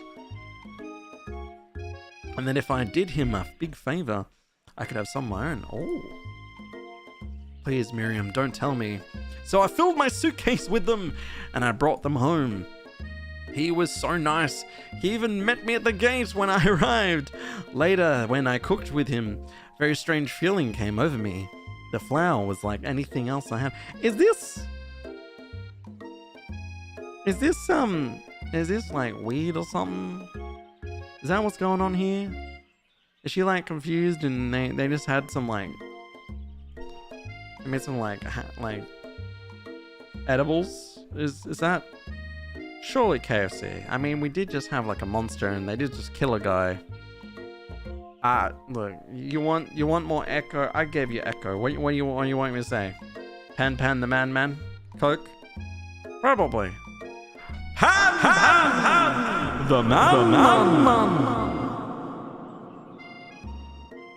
Oh, Stream Elements bot, you're running? No way! You're like an hour and a half into stream, buddy. But that's okay. Don't worry. Fuck me. It's a good thing I'm wearing a Streamlabs shirt or hoodie right now. Fucking awkward. I don't even use Streamlabs. I use Stream Elements. And Stream Elements is letting me down. Okay. I think I made I can't remember. I think I went to make a hug command. I don't know if I ended up doing it. We can do it at the end of the stream before we jump off. He was so... Oh, we've already read that. I think you're being very liberal with the meaning of spices here. Whatever. Anyhow, we both share an interest in cooking. Cooking meth. So we stayed in touch, you know. Like pen pals. I bet he would love to know more about new spices. Well, I'm definitely not supposed to share Colonel Sanders' secret recipe. And besides, I only know one ingredient. So I doubt that'd be much use to anyone. Please, please, please. It would mean the world to me. No one has to know it came from you or the Colonel. I mean, who else would know it came from that, right? Stream Elements, hello, right? Fucking hell, Stream Elements. Where's my hoodie? Stream Elements never sent me a hoodie. I'd wear the fucking shit out of that. I way prefer them over Streamlabs. God damn. I'm only repping this. Get this right. This is my laundry day because I thought it was Tuesday today, not Wednesday. I'm like, I got no shirt on. This is just the hoodie because I didn't have any clean shirts. They're all wet. So I have to, I have to rock it. Breaking Kitchen, yeah. Yeah, Miriam is the one who knocks. We're going to make up a fake ingredient. You quickly think of a fake ingredient name. I don't know. How about it was Eye of Newt? I know, sounds like some kind of witch's potion. But what can you do? Eye of Newt, wow! Her eyes light up, imagining such a thing that you could figure. You've satisfied her curiosity, she'll move on. However, she immediately turns around and does some thumb typing on her phone, and you can't quite see. That's probably not good. Before you can ask her to confirm, she's definitely not texting secrets to other people. You're interrupted. A wind rushes in. Cherry blossom petals fill the air. It's Colonel Sanders arriving at school on his fucking steed.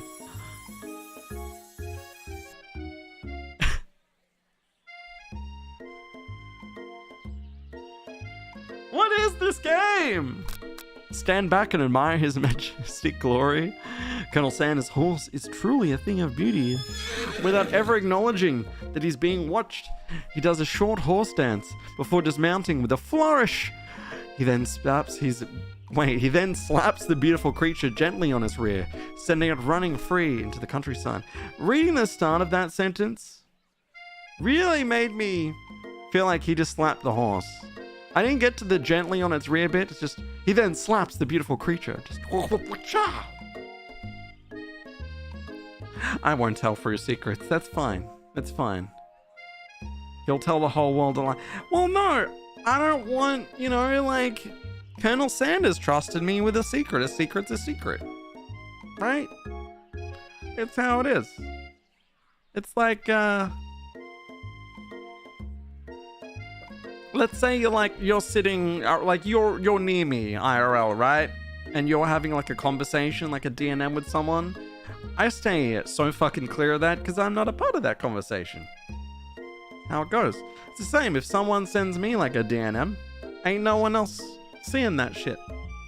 Because you come to me with it. It's secrets. Secrets are secrets. That's how it be. The fucking Colonel Sanders. This guy got game. You are so struck by the sight of him that you lose the ability to speak coherently. I never had that ability in the first place. Oh, I didn't realize anyone was watching. Don't worry, he knows his way home. You attempt to compliment Colonel Sanders, but the words don't come out exactly right. What a horseful beaut you have. I mean, what a horseful beaut you have. Dang it, that's what I just said. Being a good friend, Miriam attempts to cover for you. Oh, Fro just gets really nervous around people they like. Miriam, What? This is not helping. I mean, they got food poisoning and they're up all night. It was gruesome. You should have seen it. The only thing I ate was what he made, and he took me home. She gives you a wink and a smile, as if to say, situation handled. Can't blame a girl for trying. Look at Colonel Sanders' face. This is not helping right now. And with that, Colonel Sanders disappears into school, leaving you and Miriam to follow. Fuck. That Miriam, god damn it. See? She dead weight. She dead weight. When you enter the classroom, you can see your two rivals, Ass Leg and Van are doing something bad. By the way, they're hiding. You know it must be really bad. Like counterfeiting recipes bad, experimenting with restricted ingredients bad, summoning a demon bad. You try to peek over at Van's hulking shoulders, but he sees you coming. But it's true for you do get confused around people you like. Yeah? I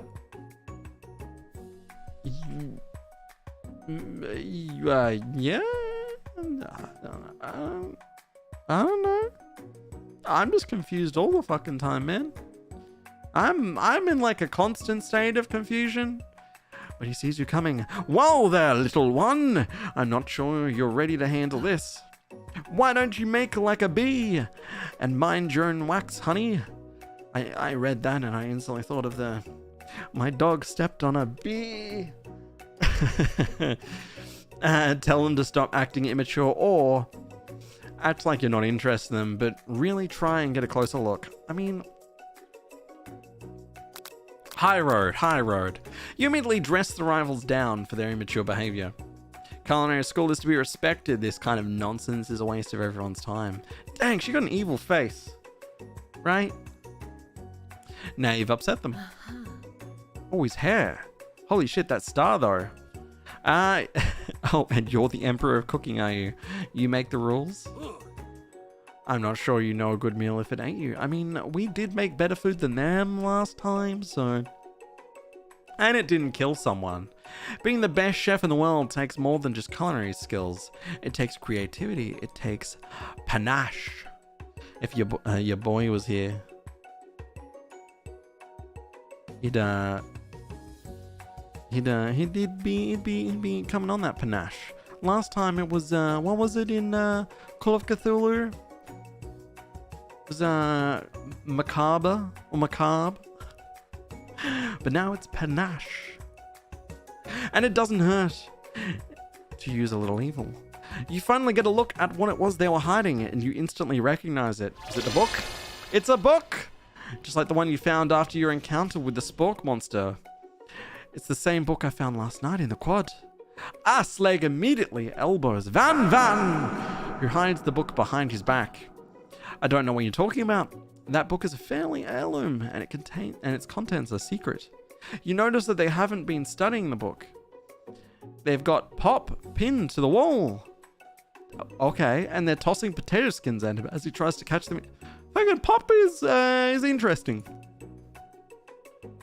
Well played. There, the fucking Pop.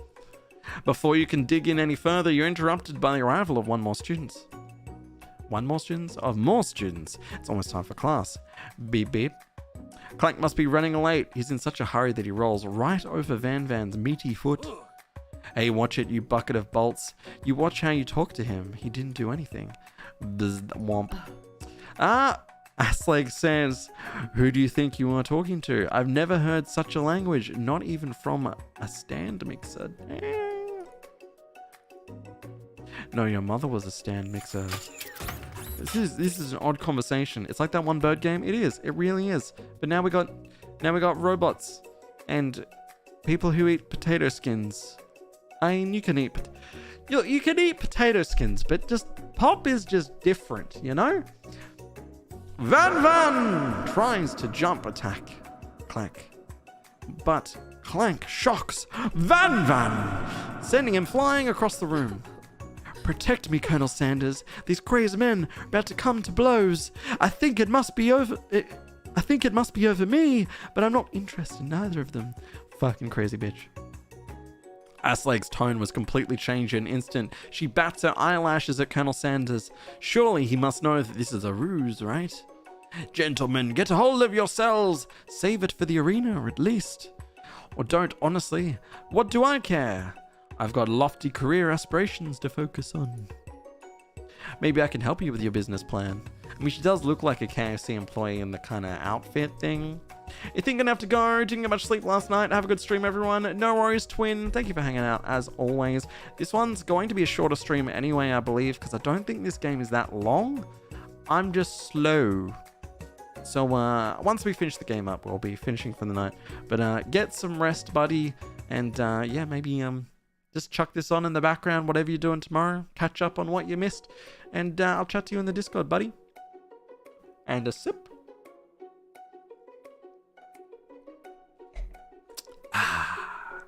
Just then, Sprinkles arrives to signal the true start of the day.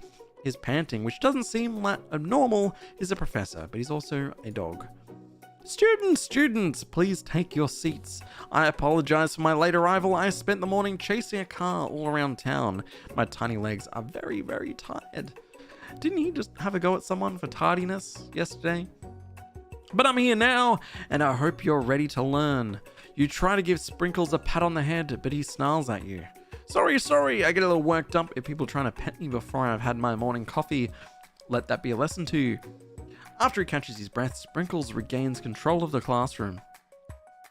Without further ado, we'll review the global history of my favorite fowl, the chicken. You want to pay attention to the lesson, truly you do. Which is why in 1776, at the signing of the Declaration of Independence, it was a chicken who first signed their name. I mean, I don't think so, but alright. But you can't help but daydream about Colonel Sanders, and you miss most of the important parts. That wink. When you come to, Sprinkles is holding a tray of food in front of you. Well, foo? Naturally, this appears to you to be a sample platter. Which item do you want to sample?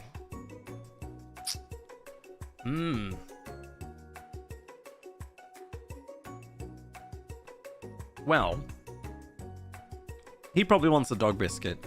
And I doubt he'd offer a dog biscuit to us, because, I mean, he's a culinary doggo. I feel like it's going to be the pepper, because spices, right? It's got to be it. A brightly colored pepper stands out from the front of the other items. It sparkles in the most eye-catching way. So naturally, you reach out and grab it and eat it right away. However, your body is not prepared for the heat. The pepper has triggered an intense spice hallucination. It feels like forever as you trip through the universe. Oh, my friend. Ooh. This guy again. I'm here to give you an important message. Ooh. You must avenge my death and fulfill your destiny. All you must do is... Cough, cough. I was saying to fill it... Cough, cough. Sorry, I think I still have some spice stuck in my throat. It's fine, I'll work through. Cough. To fulfill, cough. The prophecy, cough, cough. You must... You feel yourself begin to regain consciousness. Oh, man.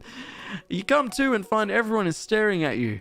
That pepper was the last of its kind on Earth, and now it's gone forever. You think to yourself, geez, I should pay better attention.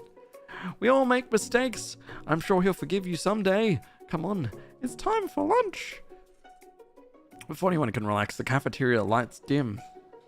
And your arrivals enter and make a dramatic announcement. Yeah, here we go again. Today's lunch will be prepared via timed competitive cook-off.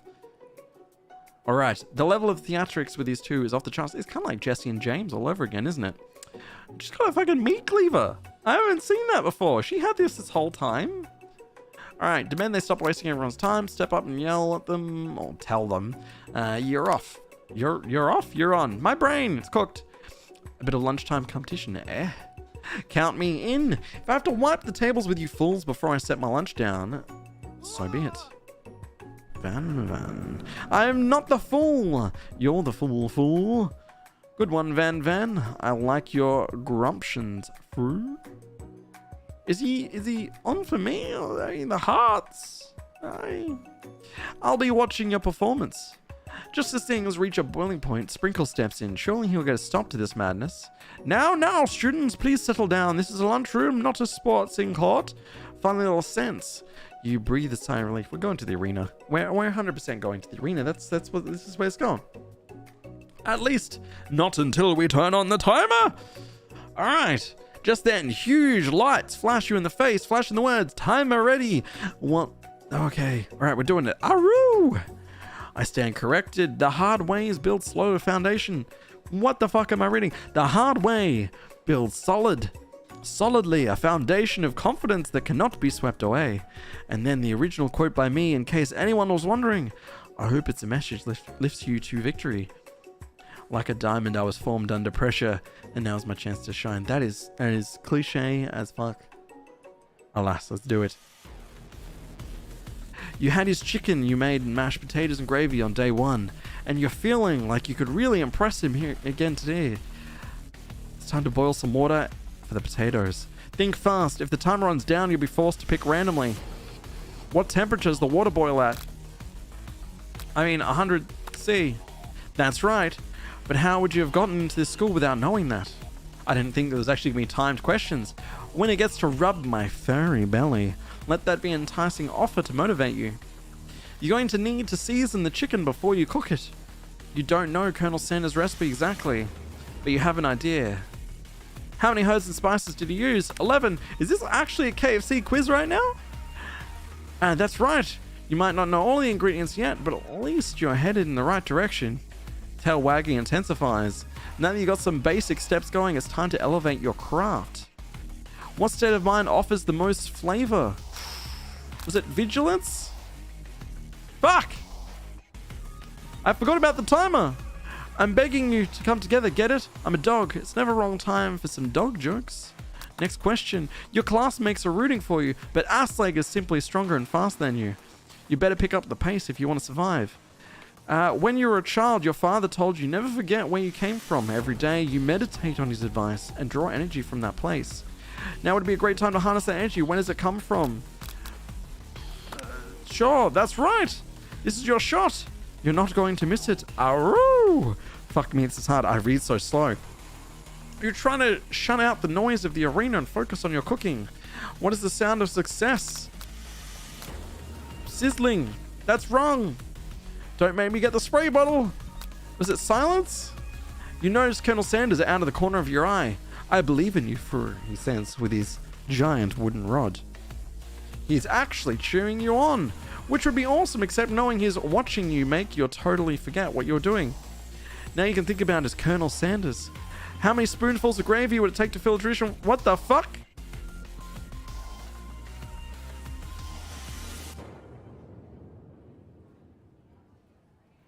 That was so hard. You were stranded on a desert island with only one desert cookbook. Okay. Sorry, dessert cooking book. See, I remember this because it's 2 S's, because you'll always want seconds, right? 2 seconds. That's my way of remembering desert and dessert. Which you take? What a hunk. I know, right?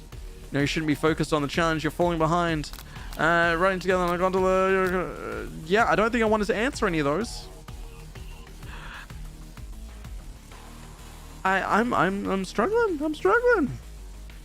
Yeah, you really are struggling to keep up. At the next station over, Aslank has already begun plating elements of her dish. It's colorful and complex. To make up time, you toss your biscuit dough. And I'm just thinking toss your salad. Anyway, toss your biscuit dough into a stand mixer. As you do, the crowd gasps. What is going on? Oh, okay. I know you love nothing more than seeing a fellow appliance utilized in the kitchen in battle, but sometimes that means sacrificing the personal touch. Whirr. You might not have any hands, but Fru does. And a good chef needs to be touching the dough to know that it's properly mixed. There's an easy way and a hard way. You don't get far by going the easy way. When you hear everyone talking, you realize how serious your error was. You immediately shove your hands into the mixer to rescue your dough before it's overmixed. Bro, did I lose my hands? but you're not fast enough and your hands get stuck. It's immediately crushed by the quickly spinning beaters. There's no way you'll be able to use that hand for the rest of the match. Colonel Sanders shakes his head in shame. What is going on? I'm not even picking this shit. Is this rigged? It feels rigged. It's got to be rigged, right? What you often find is the easy way can turn out much, much more difficult. Everyone stop what you're doing right now. This battle is over. It can't be. I was so close to finishing my dish. Sweetheart, look at your hand.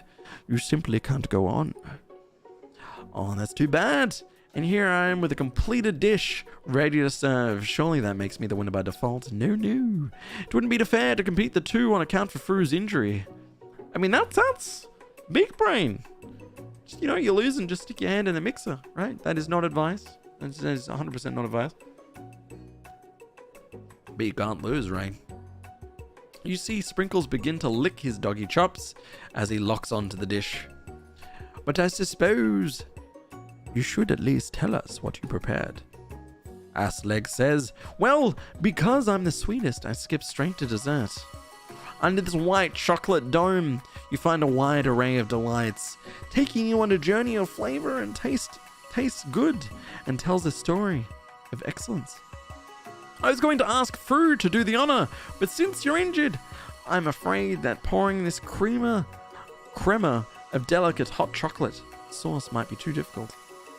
Stick your head in the mixer? I mean, yeah, at least then you can't be told off afterwards either. You don't lose and you can't be told off.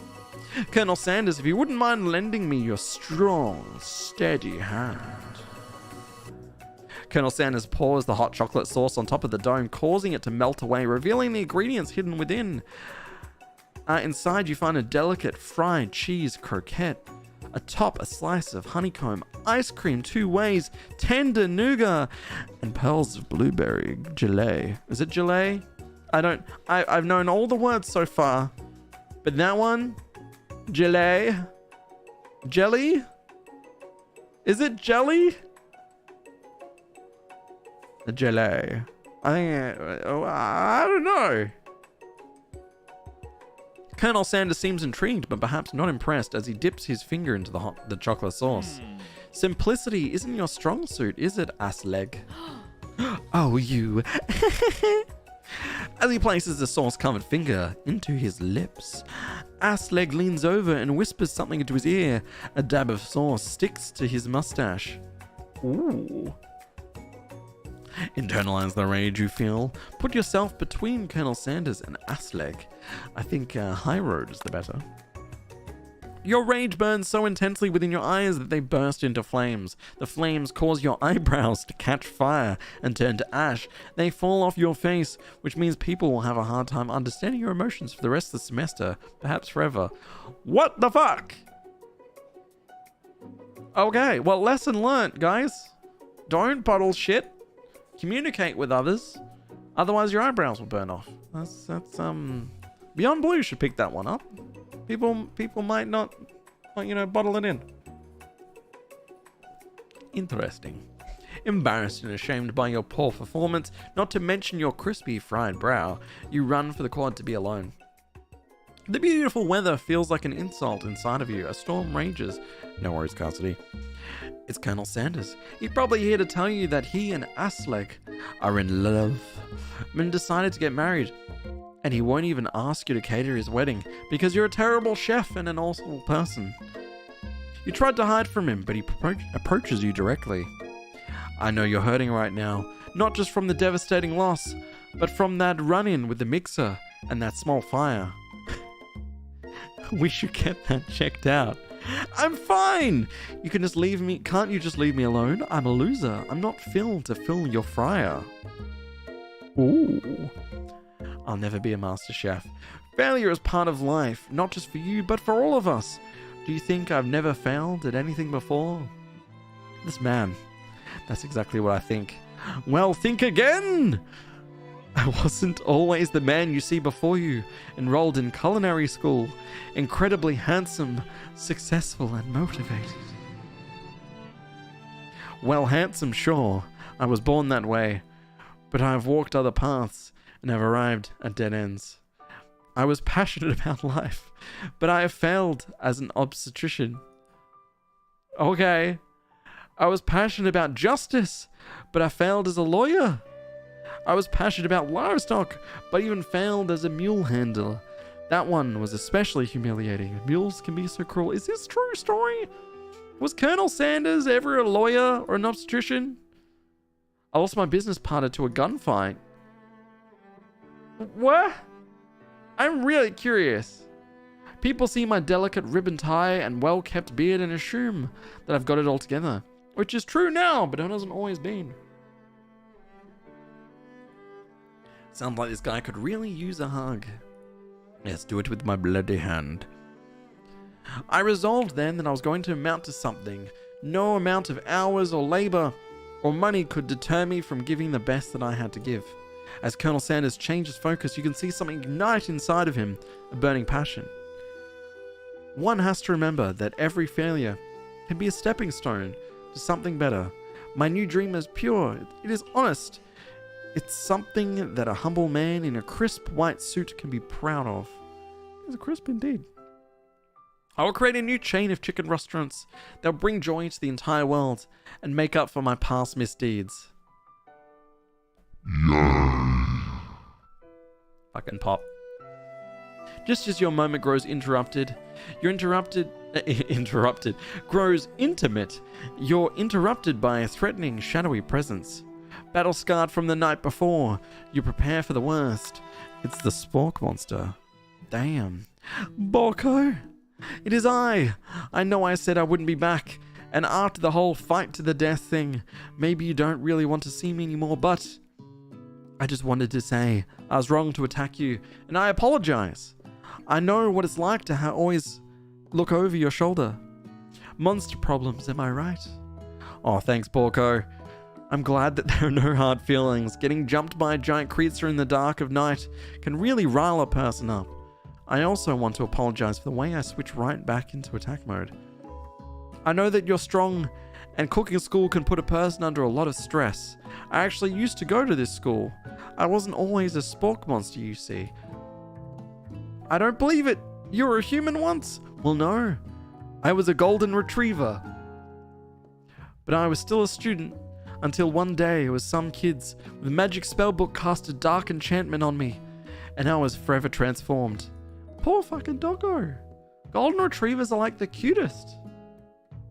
How you doing, Nikorsky? You remember playing this like a year ago? It's weird. It's weird. We've seen that magic spellbook. Precisely. I'd procured a copy for myself, but somewhere along the way, I've lost it. If you find such a book, I beg of you, respect it. You're a powerful chef and shouldn't rely on such dark and evil magic. No, you should be protecting the innocent from those who would cheat them through sorcery and guile. Look, it's just so random, and it's got me questioning stuff I might not have known about KFC, or whether things are true, or like just random things thrown in there. Definitely not a Doki Doki, but it's thing. Oh yes, Stream Elements, thank you for running. I appreciate that for the second time tonight. Go you. What is it doing? What is the bot doing? It's just like, hi, I'm here. Oh. It's that. I don't know. If you need me, don't fear, I'll be there. It sounds like there's some bad cooks in the kitchen of life, Fru. Together, I am sure we can defeat them. Hey, Fru, I'm gonna have to dip. But hopefully 100% this game. See you next stream. Easy as matey. Probably be next week. I'll just Discord things. I'll do an event for the next one. We will see what comes. But have a good night, buddy. A personal invite. You can't imagine what Colonel Sanders' home must be like, but it sounds like you're about to find out. Stepping inside Sanders' home, surrounded by his things, you start to feel a special bond with him. Look, there he is as a baby. And got his goatee. He went to the pyramids. And that's him in Kentucky. I mean, he looks kind of old there, not gonna lie. That's, he looking fairly aged. I don't know what's up with that. Can I click the button? Oh, whoops. It looks like you live in such an exciting life, Colonel Sanders. Every day can be an adventure if you approach it with the right attitude. Long ago, I made the decision to never stop searching, never stop working, and never stop imagining. Have you ever been working on new recipes on your own lately? I'm always excited to talk about food with another ambitious chef. Well, there is something. It's a side dish that I've been tinkering with, trying to find the right balance of flavors and textures. I'm not sure I've nailed it yet, but I'm close. Colonel Sanders' eyes poke up as he starts to wonder what dish you might be describing.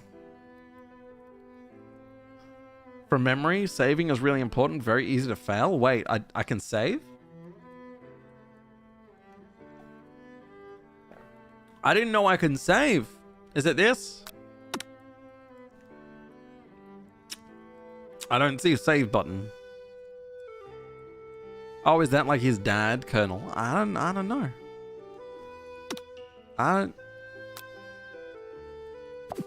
Well, I'm just gonna assume it's saving on its own.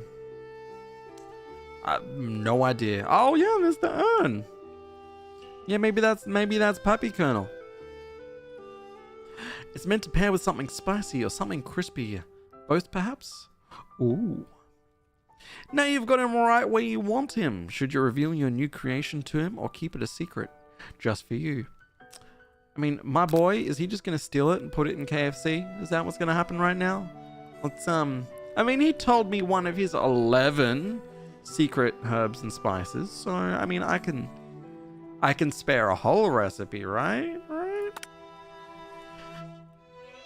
You decide you're as ready as you'll ever be to share your original cooking with Colonel Sanders, but before you can talk yourself out of it, you decide to dive in head first. You reach into your lunch bag for a special dish you've been keeping on ice all day. I present to you my original coleslaw. Oh, the shredded cabbage dish glistens in the light of Colonel Sanders' Lux hideaway. I really don't like KFC's coleslaw. I mean, I don't like coleslaw in general. I really don't like that coleslaw. Memory has failed me. Bruh, my memory is terrible, so you are 100% excused. Together you chow down on the creamy slaw until just a spoonful remains in the bowl. Do you mind if I hold on to the last bite? I'd like to have it around so that I can admire its taste later and think back on this moment. You could offer him to take more. To make him more, but he seems very sentimental kind of guy. Sure, why not? Please make yourself comfortable. I'll be back in just a moment. You realize now this would be a perfect time to do some snooping. I mean, or I could not. That would be a even better idea to not snoop. I don't know. Around the room are various items you can look closer at. Each item seems to radiate memories and emotions. Tap on item to discover more about the Colonel. Can we look at his cock? Can we check this out? Yeah, we're going to look at his cock. You notice a very realistic stuffed cock sitting on the corner table. When you pick it up, you realize it isn't just realistic, it's real. Taxidermy must have been very important to Colonel Sanders when it was alive. A little note clipped to the chicken foot reads, "The true state bird of the great state of Kentucky." The cock. Tap on 9 to discover more about Colonel. Oh my god. Baby with the goatee? Yeah, I agree with this. Adorable little baby boy crawls across the floor. From the goatee and mustache combo he sports, you figure that this must be Colonel Sanders himself. That, or maybe it's the drumstick that he seems to be waving like a rattle. Who frames a baby picture of themselves? Probably the same type of person who would make their own face the logo of a company they founded, am I right?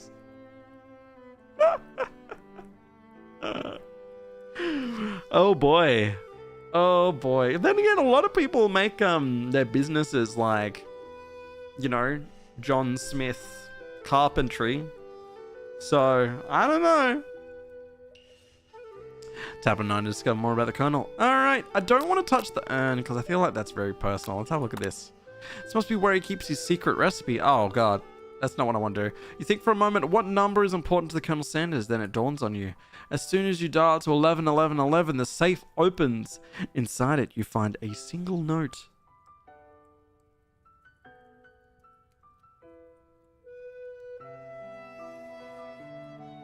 I love this. I love this so much.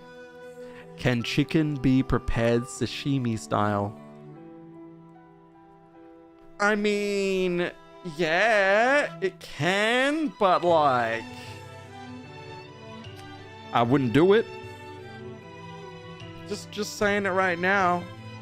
I wouldn't do that shit. And you're 100% right, Nikoski. The and Sons, John Smith Carpentry and Sons.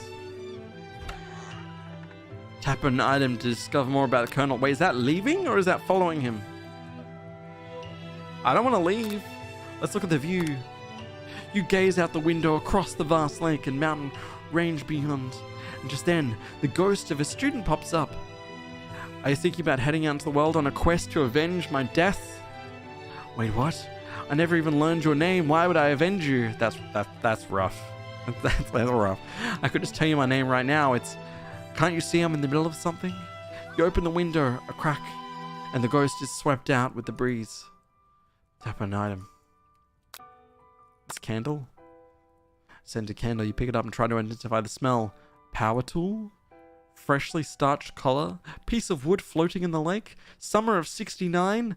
No, it's one of the secret recipe ingredients. It's so good. It's so good. So we've learnt 2. Locket silver hair is woven through the teeth of the comb. Oh. Upon further inspection, you realize the hair therein isn't just silvery in color. It's actually made of spun silver. His hair is made of bruh. One of the frame photos shows an old man who looks like Colonel Sanders standing with a friend. They hold fried chicken drumsticks and appear to be cheering. Okay. I mean, is that meant to be me in this? Or is that the student that straight up got killed? I don't know, because that's like, I mean, obviously he's younger now, but like, he old there. I'm confused. You look closely and see that there's a short inscription. I wonder who my friend Pete is. I wonder if that guy's name was Pete. Tap on an item to discover more about the Colonel. Is this Pete? Take a look closer. And nearby the pedestal there's a plaque on it. It's dusty.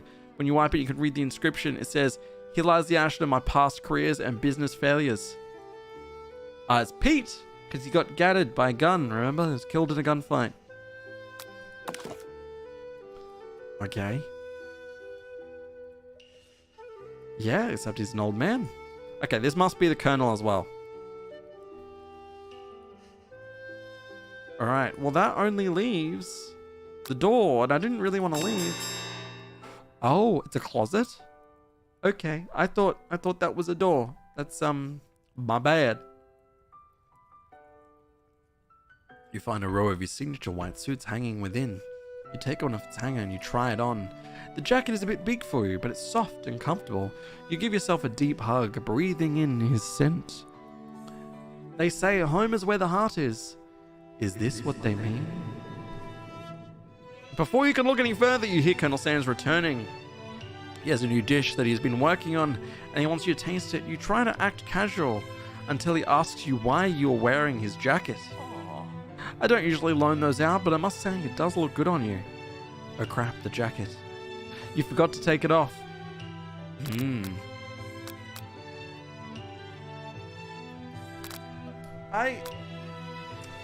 Do we make the move? Is this where we go?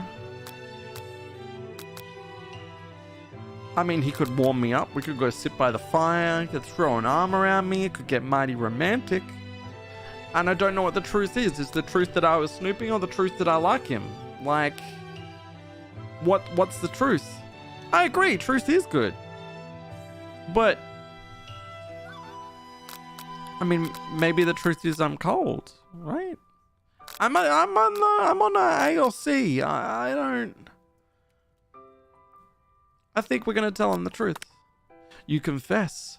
I think I've developed feelings for you.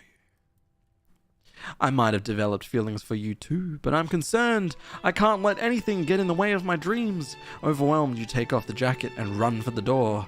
But though the thought of leaving Colonel in the midst of such an emotional breakthrough gives you pause. Colonel? Yes, Fru. I honestly think this may be the beginning of something wonderful. I think you're right. We should take things slow. You talk late into the night and drift off into a slumber. What, in his house? Damn. Dream sequence! Ah! You awake to a beautiful morning in Colonel Sanders' hideaway. Did you make the right decision on how to respond to Colonel Sanders? Only time will truly tell. Today is a day that could change the rest of your life. You think about the new secret ingredient you just learned about. In some, isn't even legal. But if the recipe is a secret, how will they know?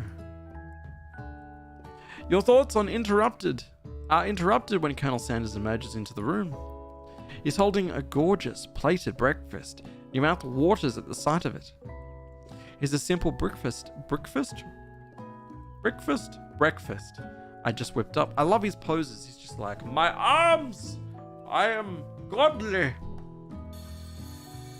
It's meticulous. Oh, there's his biscuits and butter and some golden chicken. You toast Colonel Sanders' food and it takes you on a journey. When you return, he's waiting to ask you an important question. So would you say that we're a perfect match? How presumptuous. My cuisine and your taste buds, that is. Such confidence, such grace. Could he be the world's greatest gift to cookery? Take him down a peg? We're gonna flatter him. You know, I think we might make a great team.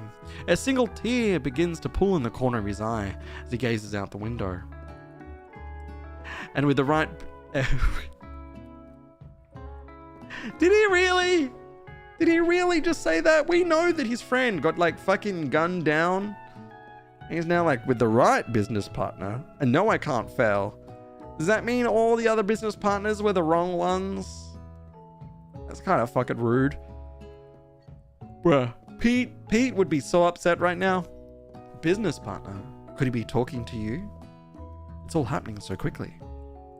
Overcome with emotions and confused by your feelings, you're on the verge of tears, unable to speak. The only answer you can find is to run out the door and get home. Okay. There's still one Monday of school. After all, the University of Cooking School Academy for Learning awaits for no one. Tongue-tied. You get home to find something very surprising. Your best friend is there, waiting for you. Why is she in my room? I'll take lemonade and some fries. Ooh. You know, I'm surprised how much I like Solo. Because that's like a lemon squash. Actually, would you guys consider lemon squash and lemonade to be the same thing? That's what my brain was, but I'm now thinking they're kind of different. Solo has much more lemony flavor to it, and lemonade is much more sugary and light. I'm not sure. Where have you been? Don't wow me, bro. I'm having my own weird moment. Because I had one heck of a night. I've been desperate to talk to you about it, but I couldn't find you. I got worried, and then something had happened to you. It's okay, I was just... But now that it turns out you're fine, I can finally get you up to speed on the saga of Miriam. Sure, but... You will not believe what happened to me after school yesterday. I went on a date. Yeah, that's what I'm thinking. They're very different. I don't know. My brain was just like... They're both lemon derivatives. Lemonade, lemon squash. They're the same thing, right? I don't know.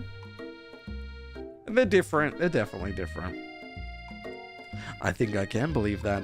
Since I've been partnering up with Clank, he asked me to go on a date with him. Of course, I told him you better keep your dials turned to polite and respectful, and not that kind of girl. But he was just interested in spending some one-on-one time together and getting to know me. So I said, yeah, sure. I can get to know a little metallic guy. Long story short, he took me skydiving with his friends, but things quickly spiraled out of control. What? A little bit of one-on-one time goes skydiving with friends? My God. Did she just say skydiving as if it was a typical first date to go on a talk? Yeah. Yeah, talking pressure cooker. Falling out of the sky. I think the Colonel drove through all right. Yeah. I don't know. He took his big rig through that drive-through. And now, I'm not really sure where we stand. You don't give Miriam time to tell her whole story. However, bottling up on the details of your own night is just too much to bear. And I went on a date too, back at Colonel Sanders' house, where I spent the night with him. You what? Nothing happened, but the emotional connection wowzers. Miriam tells you to move on from this whole Colonel Sanders obsession and focus on school. I mean, fair. You're there to school, not, you know, be smitten. It's good to have that relationship, like, of course, but if the whole, like, dream was to go there, don't drop your dreams for the first person you got a crush on at school. If being obsessed with Colonel Sanders is wrong, you don't want to be right. Oh my God, so cliche. After a short argument, you both agree to go your separate ways. When you arrive at school, you encounter your rivals in the quad. Good old Van. You can tell from distance that they're picking on Pop, though he himself might not quite grasp that fact, because, you know, he's Pop. Oh my God.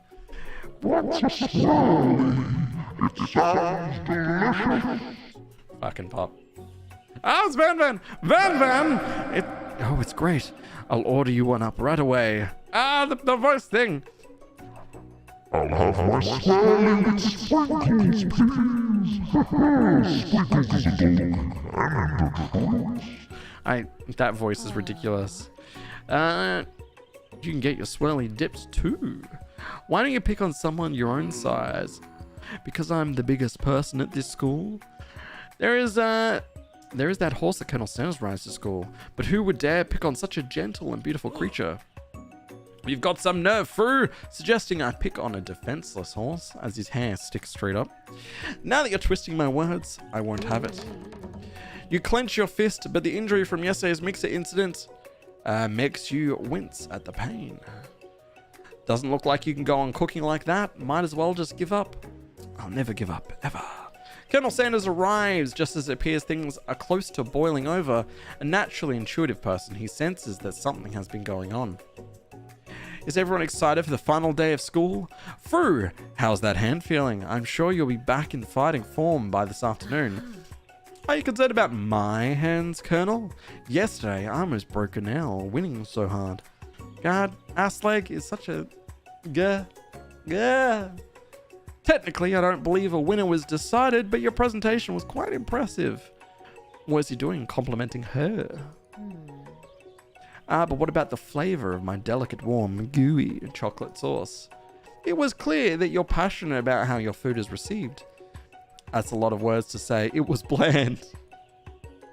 Excuse me, Fru. I'm more than capable enough to speak for myself. Bruh. I am not helping myself right now.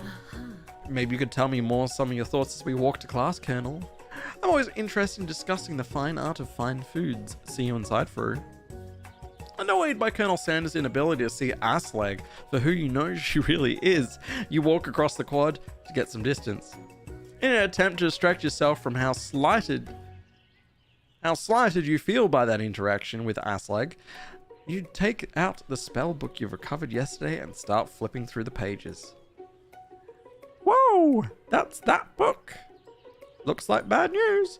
It's just something I found lying around. It would appear to be some sort of grimoire. But I don't really believe in that magic stuff. A grimoire? Like a book of spells? I don't know. Who would spend so much time decorating a magic book if it weren't really powerful? I can think of one surefire way to find out. You open a page covered with the arcane warnings, cast only in the case of extreme emergency. It says around the edges of the page. I could use this spell here that says it will erase anyone I choose from all of my memories. If I scrub out Colonel Sanders, it would probably help me focus better on the upcoming final exam.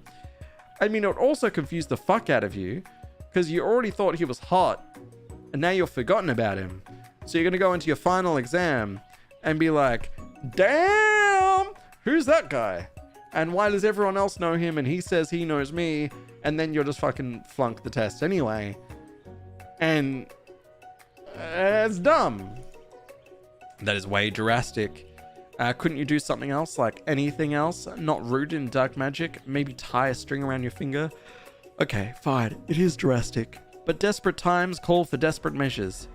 You got a memory erasing spell sitting right in front of you, and a pretty good excuse to try it out. Oh no. Why give me the choice?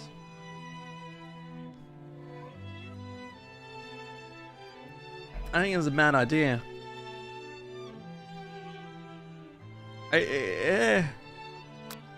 No, we're not going to do it. You take your friend's advice and put the book away. It's almost time for class. Sprinkles is already in the room waiting for the students to arrive. He clears his voice to make his quick announcement. I want you all to know I feel something of a dog moment coming on. But I assure you, it's nothing to be afraid of. His cute little nose scrunches up as he begins to breathe quickly. Alrighty. So he must be hungry. Reach for some old homework to give him a snack. Dogs can be rather unpredictable, especially Sprinkles. Wait to see what happens. You know what? All or nothing. Let's do it. Reach into your backpack and grab some homework from last semester that you've got to turn in.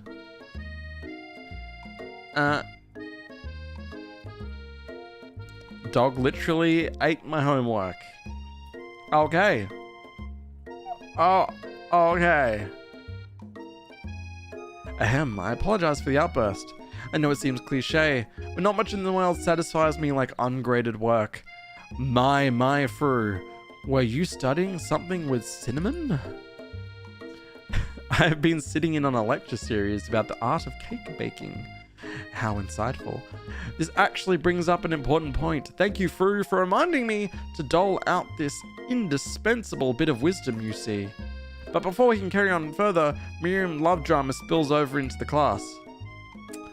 God damn it, Miriam. Sprinkles is interrupted by whirs and sparks. Why can't I pick something else? Did I set myself down this fate? Oh no. I told you to save it for after class. Buzzed. You think I wanted to be thrown from a plane strapped to a stranger? I mean, for some that's a good time. They appear to be arguing, but you still haven't learned to speak Clank's language of mechanical noises. But no, you had to show off to your cool friends Jeff and Joan. J and J forever. Watch us form a triangle midair as we descend. Triangles are stronger shape, don't you know? Yeah, well, that doesn't make it great date. Then take Jeff and Joan with you. You can hold hands as you pedal down the mountain or off a cliff for all I care. Whew. Damn, they really couldn't wait till the end of class. Clang begins to shudder, steam pours out of the gaps in his panels, and then a loud ding stops in his tracks. No amount of seasoning is going to make me want to eat that, Clank. He's cooked something? Oh. Okay. He burps out a completely deep-fried sneaker. Considering that he himself has wheels, not feet, it's entirely unclear where it came from. In terms of deep friend footwear. Okay. Odd. Clank slowly rolls out of the room to be alone with his shoe. Everyone tries to pretend like they didn't see that entire thing go down. Nothing like a loud public breakup to cast a pall over the final day of school. Well, that was unfortunate, but we mustn't be distracted from what lies ahead. The final competition, showdown, challenge, exam, TM, exclamation mark. But I'm still working on the title, but I think you get it. Test time approaches. See you in the final arena. Alright, hopefully it's not a time challenge like the last one, because I sucked at that. But before you can think about your upcoming competition, there's a very beautiful soul nearby. You should take a pep talk. Okay. Hey, Miriam, are you okay? Okay. I'm mad I could smash a tiny mug, spilling several droplets of hot cocoa all over the floor. How could he embarrass me in the class like that in front of everyone? Her tiny cocoa is a delicious treasure, so you know that this breakup is no joke. Even the source of her frustration is just such a silly boy. I know that you know this, but I'm going to say it out loud. You don't need anyone. Me and you, we're going to cruise through this final test and hit the carpool lane to Success City. Miriam brightens up, imagining the wind rushing through her short bangs, but she hesitates to embrace the feeling all the way.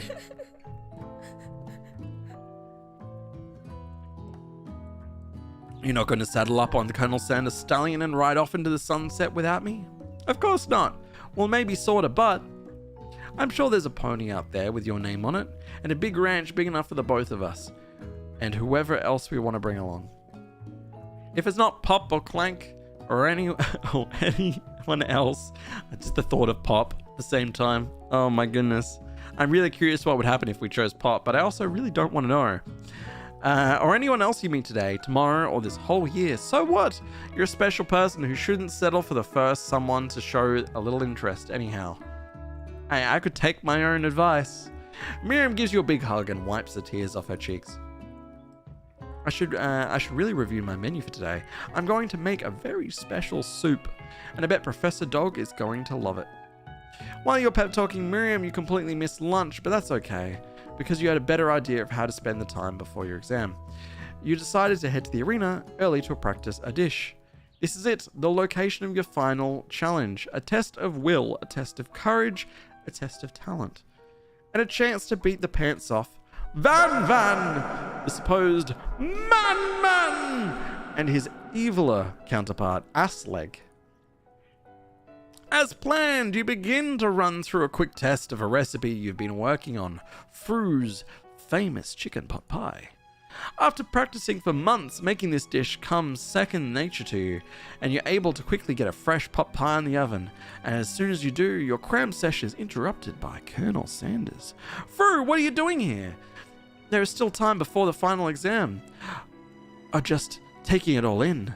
I'm big into visualizing success. I'm looking at my station and picturing victory. The pot pie has begun to bake, and the smell is slowly filling the space around you. Visualizing, huh? That's too bad. I was hoping you were here cooking something delicious. You'd usually happily share your food with anyone who is hungry, but the last time you let Colonel Sanders get in your head, it cost you a cook-off. You decided it's time to put your cooking above your romantic desires, but that decision gets hard to stick with when the oven timer goes off behind you. I reckon we should fess up about our practice dish, show that we're compassionate and we really care about food. Okay, you got me. I'm doing a little bit more than visualizing. I know my nose can smell a pot pie from 400 yards. That's an oddly specific distance, but you expect nothing less from such an oddly specific man. You knew it was a pot pie from just the smell? Not just a pot pie, but a chicken pot pie with an all butter crust, and my nose is telling me something else. Oh no, is it burning? No, I could smell that it was made with a helping of TLC. But it'll probably start burning any second if you don't pull it out. The moment of truth. Wow, that looks pretty good. That looks pretty good. I mean, it's not my kind of pie, but it looks pretty good. That's the best pot pie I've ever tasted. I always loved country cooking, and I could eat this all day. He's got a little tear in his eyes. There's no time left. The final showdown is about to begin. Sprinkles lays down the ground rules. There are no rules. That is, except to cook everything. Cook with everything you've got. Cook everything is probably also a good rule. You step up for the cook-off of a lifetime. You decided that mac and cheese plus pot pie you've been practicing are just the dishes that will push you over the edge of the victory. Meanwhile, both Van and Assleg are preparing wildly elaborate dishes per their usual over-the-top selves. Miriam has her giant magnifying glass and several sets of tweezers. She's definitely prepared to go big on going small. Colonel Sanders seems to be harnessing his 11 herbs and spices, but he's trying to find a way to improve on something. Perfect. His original recipe fried chicken.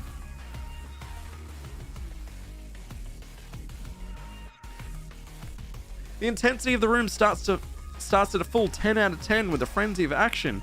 Everyone is calling out really cool special cooking moves as they prepare their food. Wow, this is getting serious. Colonel Sanders batters his chicken as it levitates through the air. Should have gone through the drive-thru. Yeah.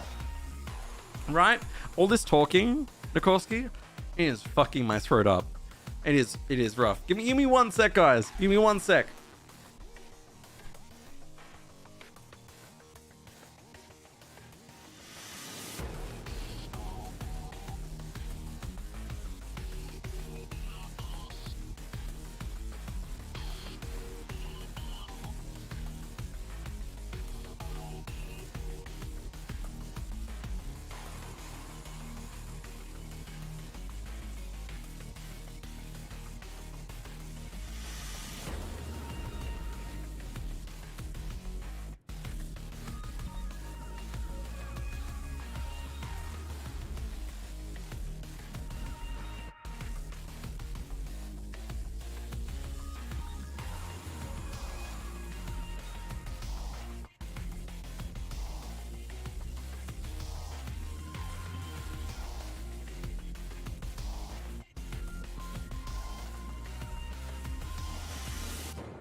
Alright, I'm back. I have fetched a very special something. And it should fix me up pretty good. Where I grabbed the whiskey. Clear out those sinuses. Rough up that throat a little bit. Open up them airways. Let's get into this cook-off. Alright. Drinks up, let's go. Colonel Sanders batters his chicken as it levitates through the air. Egg wash! Miriam furiously injects ingredients into an itty-bitty pot of broth. Best friends, Buster Blaster! Van flexes his pectorals as he chops open a sea urchin. Let's rock and roid. Damn, man, straight up, not hiding it. He is on the steroids. Assleg scoops her pastries off the tray with lightning speed. Shallow personality spatula. Even Clank gets in on it. I'll get my robot voice filter. Here we go. Oh god, that was way worse than I expected. 5-dial pressure point. Chicken cooking technique. I understood him though. Wait, when did Clank learn to speak English? It's the singularity, as was foretold. We mustn't let it happen, or the appliance uprising will take us all. Self-destruct. Van quickly unplugs Clank and rolls him out of the back door of the urinal. What happens when... It feels like this is Advance Wars? Actually, it does. I haven't heard that name in a while. The last time I played Advance Wars was like Advance Wars 2 on Game Boy Advance emulators. The special moves. Advance Wars was a great game. As you frantically prep your dish, you notice Assleg has her spellbook out. Is she going to use some dark magic to turn the tide? You've got the book of your own, and you're desperate not to see her win another battle. Should you... Look, no. It is certainly evil magic. No, we're not going to do it. We're going to do it the hard way. Because... it is definitely still a good game, Nikorsky. We know it the hard way, because last time we did it the easy way, we put our hands in a mixer machine and we fucked up our hands. The bad things. Okay, do it the hard way. Who needs magic when you've got passion? I'm going to do it the hard way. Colonel Sanders sees that you've chosen to win on your own terms, and he gives you a subtle wink across from the room. I believe in you, Fru. Miriam notices too. I've always believed in you since we were little kids, because I'm your best friend forever. You notice that Miriam is at your station cheering. What is she doing? Cook her own shit. Miriam, what about your dish? Exactly. If you hear cheering, who is cooking? Tiny food, short cook time. I'm actually already done, so I thought I'd help you out. Oh, that's sweet butt. Miriam tosses a handful of spices directly into your boiling noodles. The fuck's this bitch doing? It's the secret ingredient.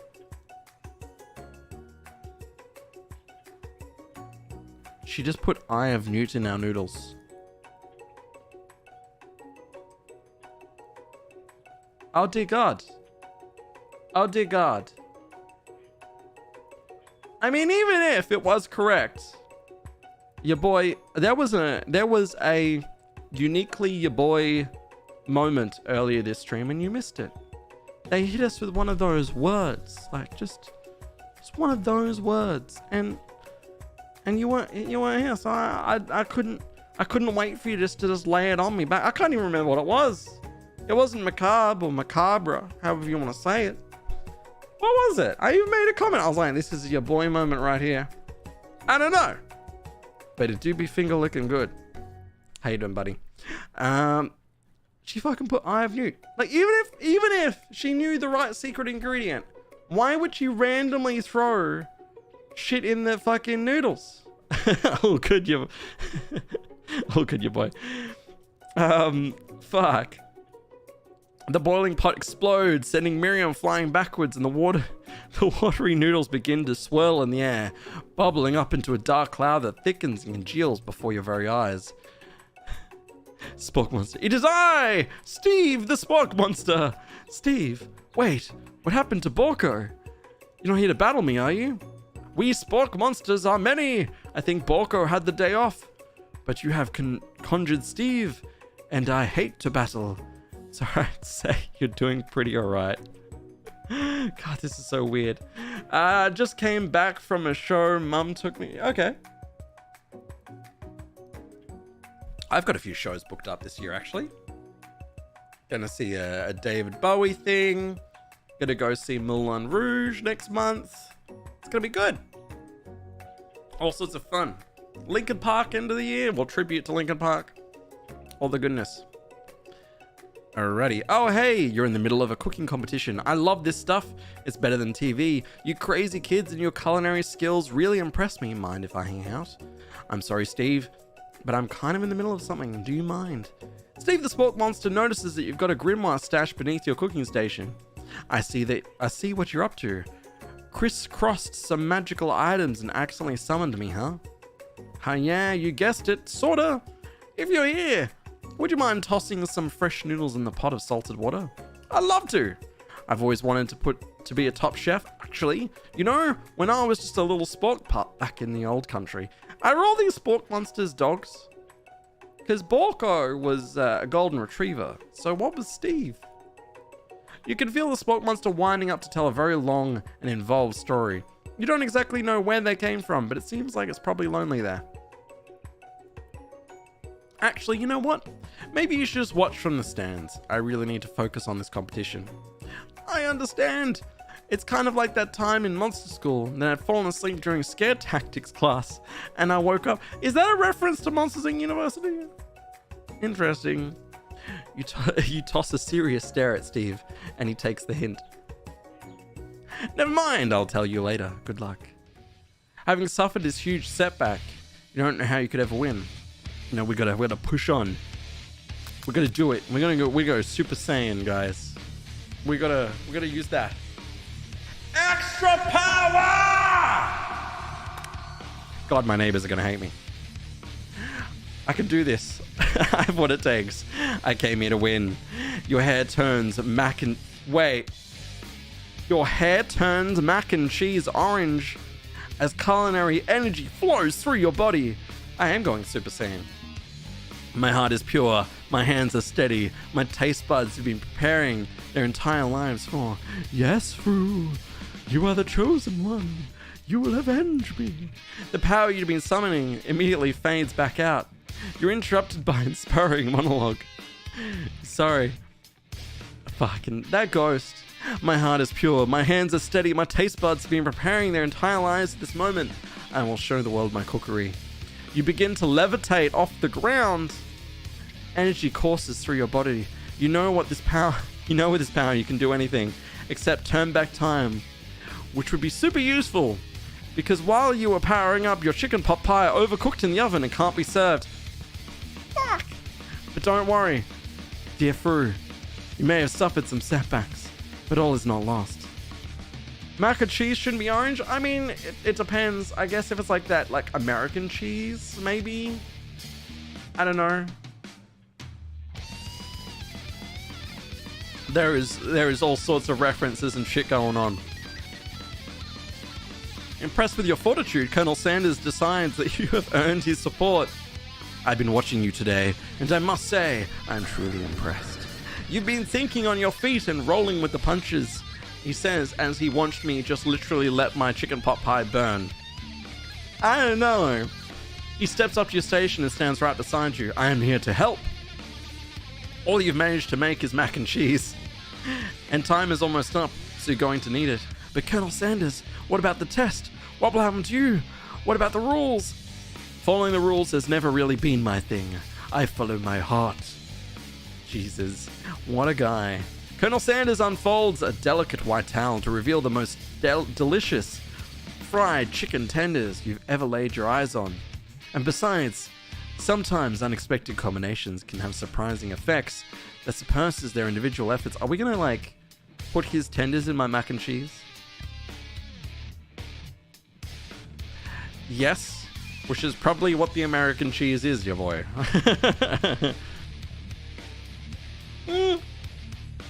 No, there is like more orange-based cheeses, I believe. I'm not sure. I'm a blue cheese kind of guy, so I can't really talk. As far as everyone else is concerned, I like eating mold.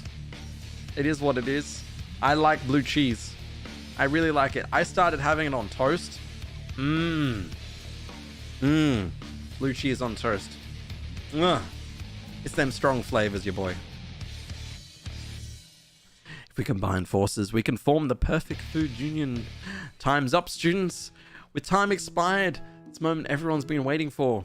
You must now prepare to present your dishes. A handful of students stand tall, but the class seems incomplete. It seems we're missing some students. Pop! Clank! From off-screen, you hear a pure, innocent giggle that can only come from one student. Fucking Pop. Mac and blue cheese? Okay. Don't at me, but I would get one of those cheap as shit, like Woolworth lasagnas. I would stick that. I'd put my my normal little bit of cheddar cheese on top just to give it a little bit of extra gooiness before I chuck it in the oven. I'd break up just a tiny bit of blue cheese, just a little bit, a tiny bit, and sprinkle it around, and it gives every little bite just a little tang. Blue cheese on a lasagna or lasagna. Fucking good. I love calling it lasagna. I feel like one day it's gonna trigger the right person. It's gonna be a good day. Fucking Pop's flying. It sounded like it's coming from the broom closet over there. Miriam, would you mind? Oh, she's gonna die now. Inside of the closet, you see Pop hanging on a broom hook by the elastic of his underpants. Not what I was expecting. Not what I was expecting at all. Damn, you are a powerful individual. What, because blue cheese on lasagna? I don't know.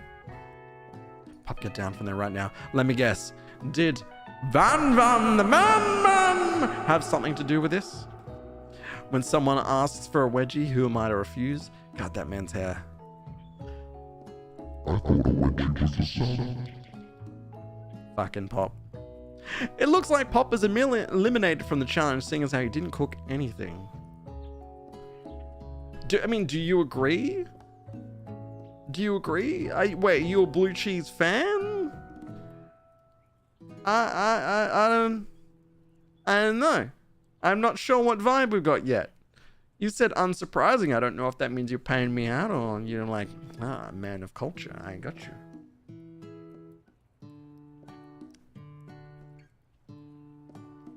Can't feel his legs. Okay, well, he's gone. And I think Clank like blew up or some shit before, so... Well, he got unplugged. Same thing, he dead. You kids and your pranks, I must say. It's not the worst prank in UCS or AL history. But it's not exactly yearbook material. Wait a second, pranks, Clank. Where did that pressure cooker roll off to? You wait to hear a signature word, beep, or other word, but there is none. Somehow he must have gotten unplugged, I guess. We'll have to figure that out later. He's dead, I told you. Oh, yes. I haven't tried it. You think it's a powerful food choice? I mean, it is, but you gotta do just a little bit. Just a little bit. And you gotta put like your normal like cheddar, like, what is it called now? Is it smile cheese? I don't know. You grate your fucking smile cheese and you stick that on top of your lasagna. Just a little bit, just to give it a little bit of extra melty sauce on top, because that's how you like it. Just a tiny bit of blue cheese in there. Oh, and even if you don't like blue cheese, it'll be so baked in, like you won't even notice it's there. You'll just get a nice little like tang, and you'll be like, oh, there's like a little like zest to this lasagna. I don't know what that's from. And it's obviously not something you could do with like a chili or anything. It's a completely different bite. Okay. And that leaves only 4 remaining students. Please collect your final projects. Yes, it has been a long semester. Wait, why is it only 4? Because there's Miriam, there's myself, there's Colonel Sanders, there's fucking Van, and then there's fucking Assleg. That's 5. What? But the days of hard work, the time has come for me to eat. Miriam, please step forward. Now describe your dish. I mean, here's one. I mean, unless he's already counting the fact that we're combining our dishes, but I don't think we really told him yet. I've made tender udon noodles in savory soup. Okay, that's kind of cute. It'd be horrendously unsatisfying. Just pure on the lack of food, but that's cute as fuck. Yeah, you can't have blue cheese overpower the rest, but just that little bite. I mean, blue cheese on toast, that's also damn good. You treat it like Vegemite. You put as much on as you can handle. That's it. You do a tiny bit or you do lots. It's up to you. I mean, I would love some smoked salmon with it too, but I don't have the budget for that. My word, it's so delicate. Is that a teeny tiny Narutomaki I spy afloat in this itsy bitsy bowl? Yes, chef. Please call me Sprinkles. Chef is my father's name. Yes, Sprinkles, and some green tea made from baby tea leaves that I picked myself. Oh, we got to 69? Anime Addict, how you doing? That's a bruh moment. That's a bruh. I didn't get the notification because whoever did that 69 sub didn't have it set till public thing. But if it was yourself, thank you very much. Because 69 is very much a poggers situation. Am I still allowed to say poggers? We're not on Twitch. We'll be safe. I just noticed the backdrop of the thumbnail isn't white. Y'all know. No, that is not white noise. I did blur it very intentionally. Sprinkles carefully sniffs around the dish before opening his mouth and letting just the tip of his pink dog tongue dip into the bowl.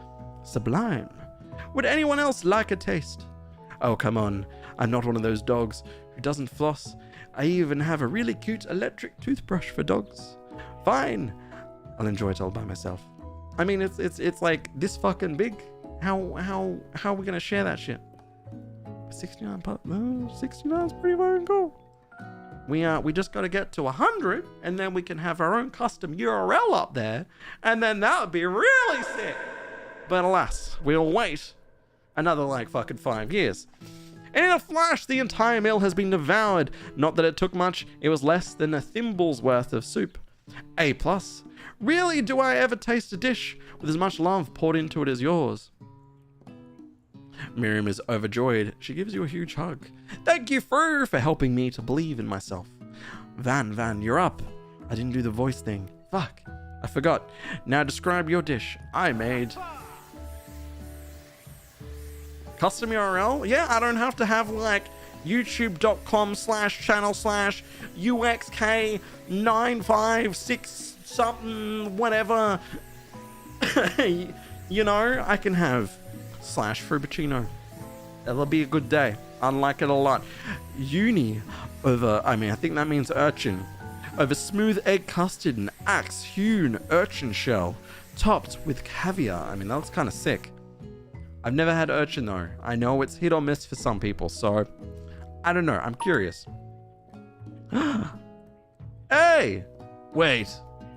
Was that just super delayed? But Anime Addict, thank you for the sub, man! Does that make it 69 or are we now at 70? Either way, that's fucking sick. I appreciate it, and I hope I can make your stay well worthwhile. And we'll be streaming like every week and just making random videos as I feel like it. Did you skewer one of the type urchin with spines from a second different colored type of urchin? That's so much urchin. Is that what it is? Because that looks exactly what my URL is. It's a fucking mess. A bit much, don't you think? That's exactly why I did it. A bit much is my kind of brand. It doesn't look cool. It did look cool. Sprinkles leans in to sniff the uni, but he can't get his nose close on account of all the spikes. He begins to pour in it, erratically causing the custard to slosh around. Poor doggo can't eat it.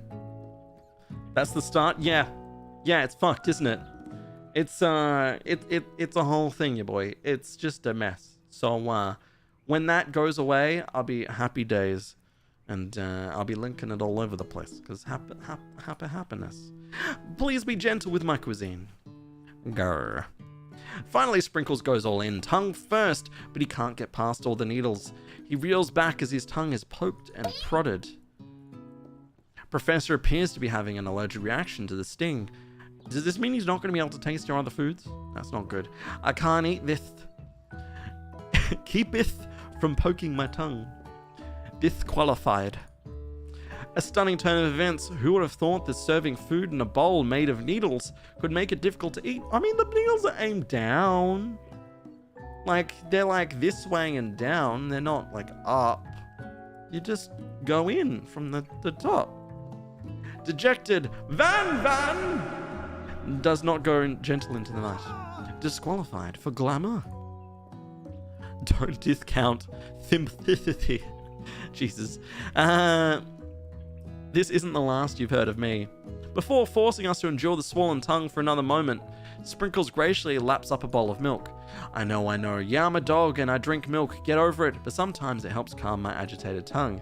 Next student, ass leg. It's time to step up. Now describe your dish. I made orange blossom Turkish delight in light rosewater syrup topped with French meringue and connected by sugar glass. Fucking fancy. Actually, that doesn't sound too bad. Indeed, it was quite delightful. However, I'd ask that you please refrain from eating it or attempting to taste it in any way. It's very fragile and meant to be a display piece. Oh yeah. I didn't agree with how her name was spelt. So, it's dubbed, ass leg. So, she can deal with that how she feels, but ass leg is what her name is and it's here to stay. So be it. Indeed, it's quite delightful. However, I'd ask you please wait, did I? Yeah, I've read it. Don't eat the food at a cooking school.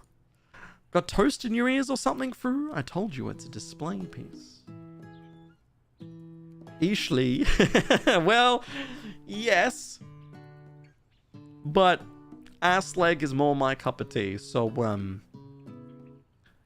Ishlay. I think lay would be more correct. The L-E-I-G-H. Because, slay would be that way. We will see. Yeah, which I think is why I cooked it. And I did an extremely good job cooking it too. I didn't realize that we were having an eating exam. You know what? She's kind of right. Not to is the cook-off about the appeal of the dish or is it about the taste of the dish? Because if you made something that looked like shit but tasted really good, you would would you be better off against someone that's made something that's really pretty that doesn't really taste like anything? How you doing, Christina? Look, I know it's Ashley, but she kind of nasty. So I have dubbed her Aslek for the duration of this stream at least. She nasty. She mean. She deserves it. Well, technically, Lee is a name by itself, and it's pronounced Lee. Well, okay, all right, yes. Look, words be hard and stuff. If I wanted to judge on eating, I'd go to the College of Eating School for the Hungry. I suppose you could smell it. Absolutely insisted, but you don't breathe too hard, you might disrupt the sugar spiral. If the food cannot be eaten, it cannot be judged, you are disqualified. Rage overtakes Aslek, I'm sorry, not sorry, and she finally cannot keep her two-faced routine up.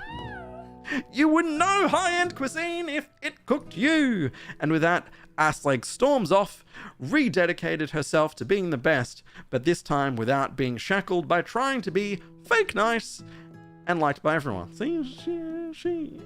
You like Ashley? Yeah, okay, alright. But Ashley is too close to Eshe, and that is more painful. So, in an attempt to avoid any affiliation with... Camera, stop wobbling. Look at the shelves, like a fucking earthquake.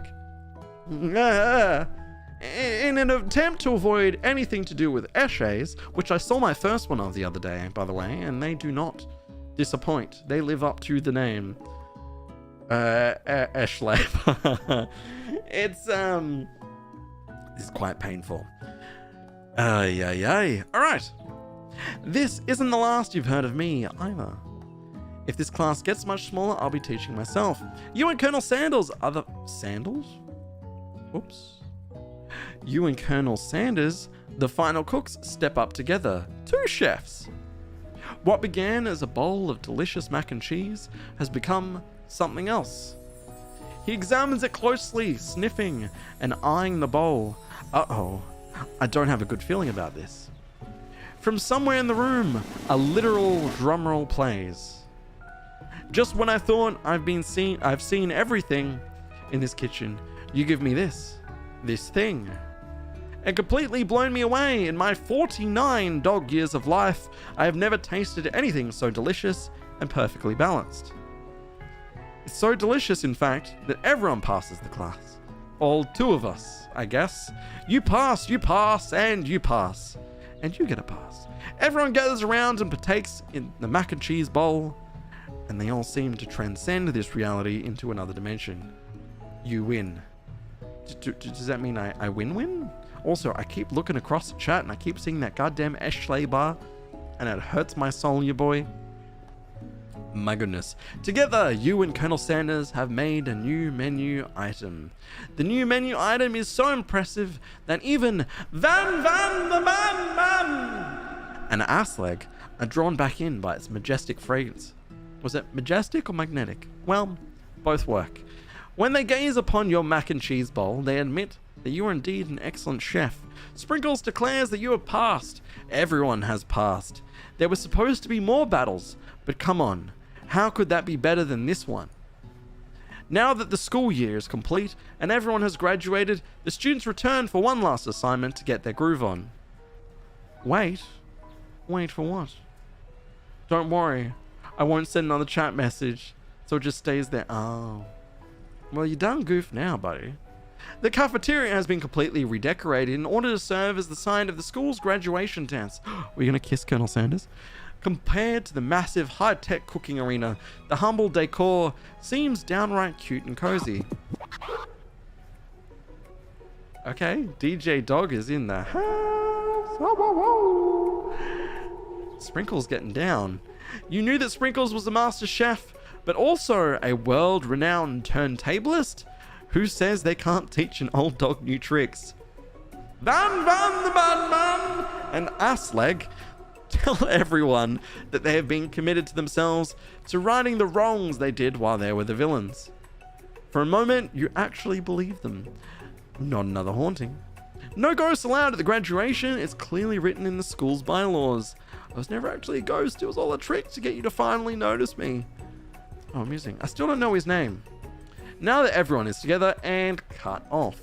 It's the Spork Monster. He is totally mellowed out. Everyone, the Spork Monster is no more from here out. I'd prefer that everyone refer to me by my new name, Party Monster. Students try to finish what he had to say, but everyone is too wrapped up talking to Spork. Sorry, Honey Monster. Dejected student walks off. Maybe things didn't work out for Miriam romantically, but she found the love in her cooking, and you know she's gonna do great. Is there a Miriam ending? Like, we just pick Miriam for everything, and she just be our girl, you know? Is that a thing? I know his name says student, but I find it hard to believe that, like, the parent was just like, you're a student for life. Then again, in the current year, I mean, you can almost do it. There's enough, like, TAFEs and university courses, and if you just go a hex debt for every single one, you'd never have to pay for it, right? You could be a student for life and then get, like, welfare payments of being a student. It's a full-time job. I don't know. A red carpet rolls out across the ballroom. It's like a Hollywood movie premiere. Who could command such an entrance? It's Pop. He's arrived late to the dance, but apparently for a good reason. The fuck is wrong with Pop? Well, look. Ass leg is one thing. Student, I don't know. But it does make more sense than ass leg. That's for sure. Also, is the light being on the S and the A on Stewart Cafeteria, is that a coincidence? Or is that a conspiracy? I mean, I don't know. Walking at the carpet, you see perched atop his dirty chef's hat, a crown. Welcome back, Pop. I know you weren't able to complete the final exam and accept your diploma, so we had it mailed directly to your father. We figured it was the least we could do for the school's dean. Oh, okay, so he's like, yeah, he's the kid of the school. All right, I get it. Seba?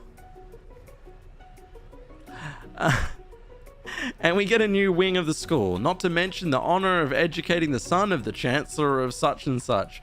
Makes so much sense now. The music of the dance is interrupted by the sound of sparking and electrical hissing. It's Clank, who has arrived late to the dance. Now that I've graduated, I can reveal my truth. Whoa, he's still doing the talking thing. I am Clank, and I'm not of this earth. I'm actually from a faraway planet in another dimension. Okay. I actually feel like I knew this the whole time. Now that I've learned the ways of your kind, I must return. Miriam, will you come with me? I don't know what to say. Besides, no, obviously. I have just begun to learn who I really am. This isn't the time for me to devote my life to figuring out who you are, Clank. That is too fucking real. That is too real. You're blown away by Miriam's maturity. It's pretty clear she has managed to surpass you in that regard. I understand. Kind of. Humans are weird. A portal opens up and Clank disappears through it. Finally, Colonel Sanders arrives through the portal. That is a different look for the Colonel. By God, he looking like casual but suave. Damn, and he even laid me with the thick howdy. Whew. Just like that first day you met him, he has come prepared to feed the entire class. However, it's not just enough to give them a bucket of chicken. This time it's a full meal. Oh, he went the whole way. The shit we made together, that's even my coleslaw. And he's got his bickies, biscuits. And that's confetti. Oh. I didn't get to be the most famous chicken man in history of chicken and a man by not reminding people to go out and buy my chicken. The end. Question mark?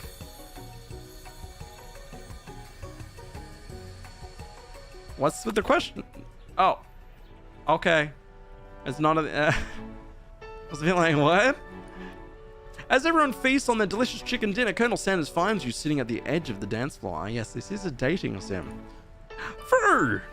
What are you doing sitting all alone? Oh, you know, just waiting for the right person to ask me to dance. I wonder, might you tell me, what are the qualities that you would expect to find in such a lucky person?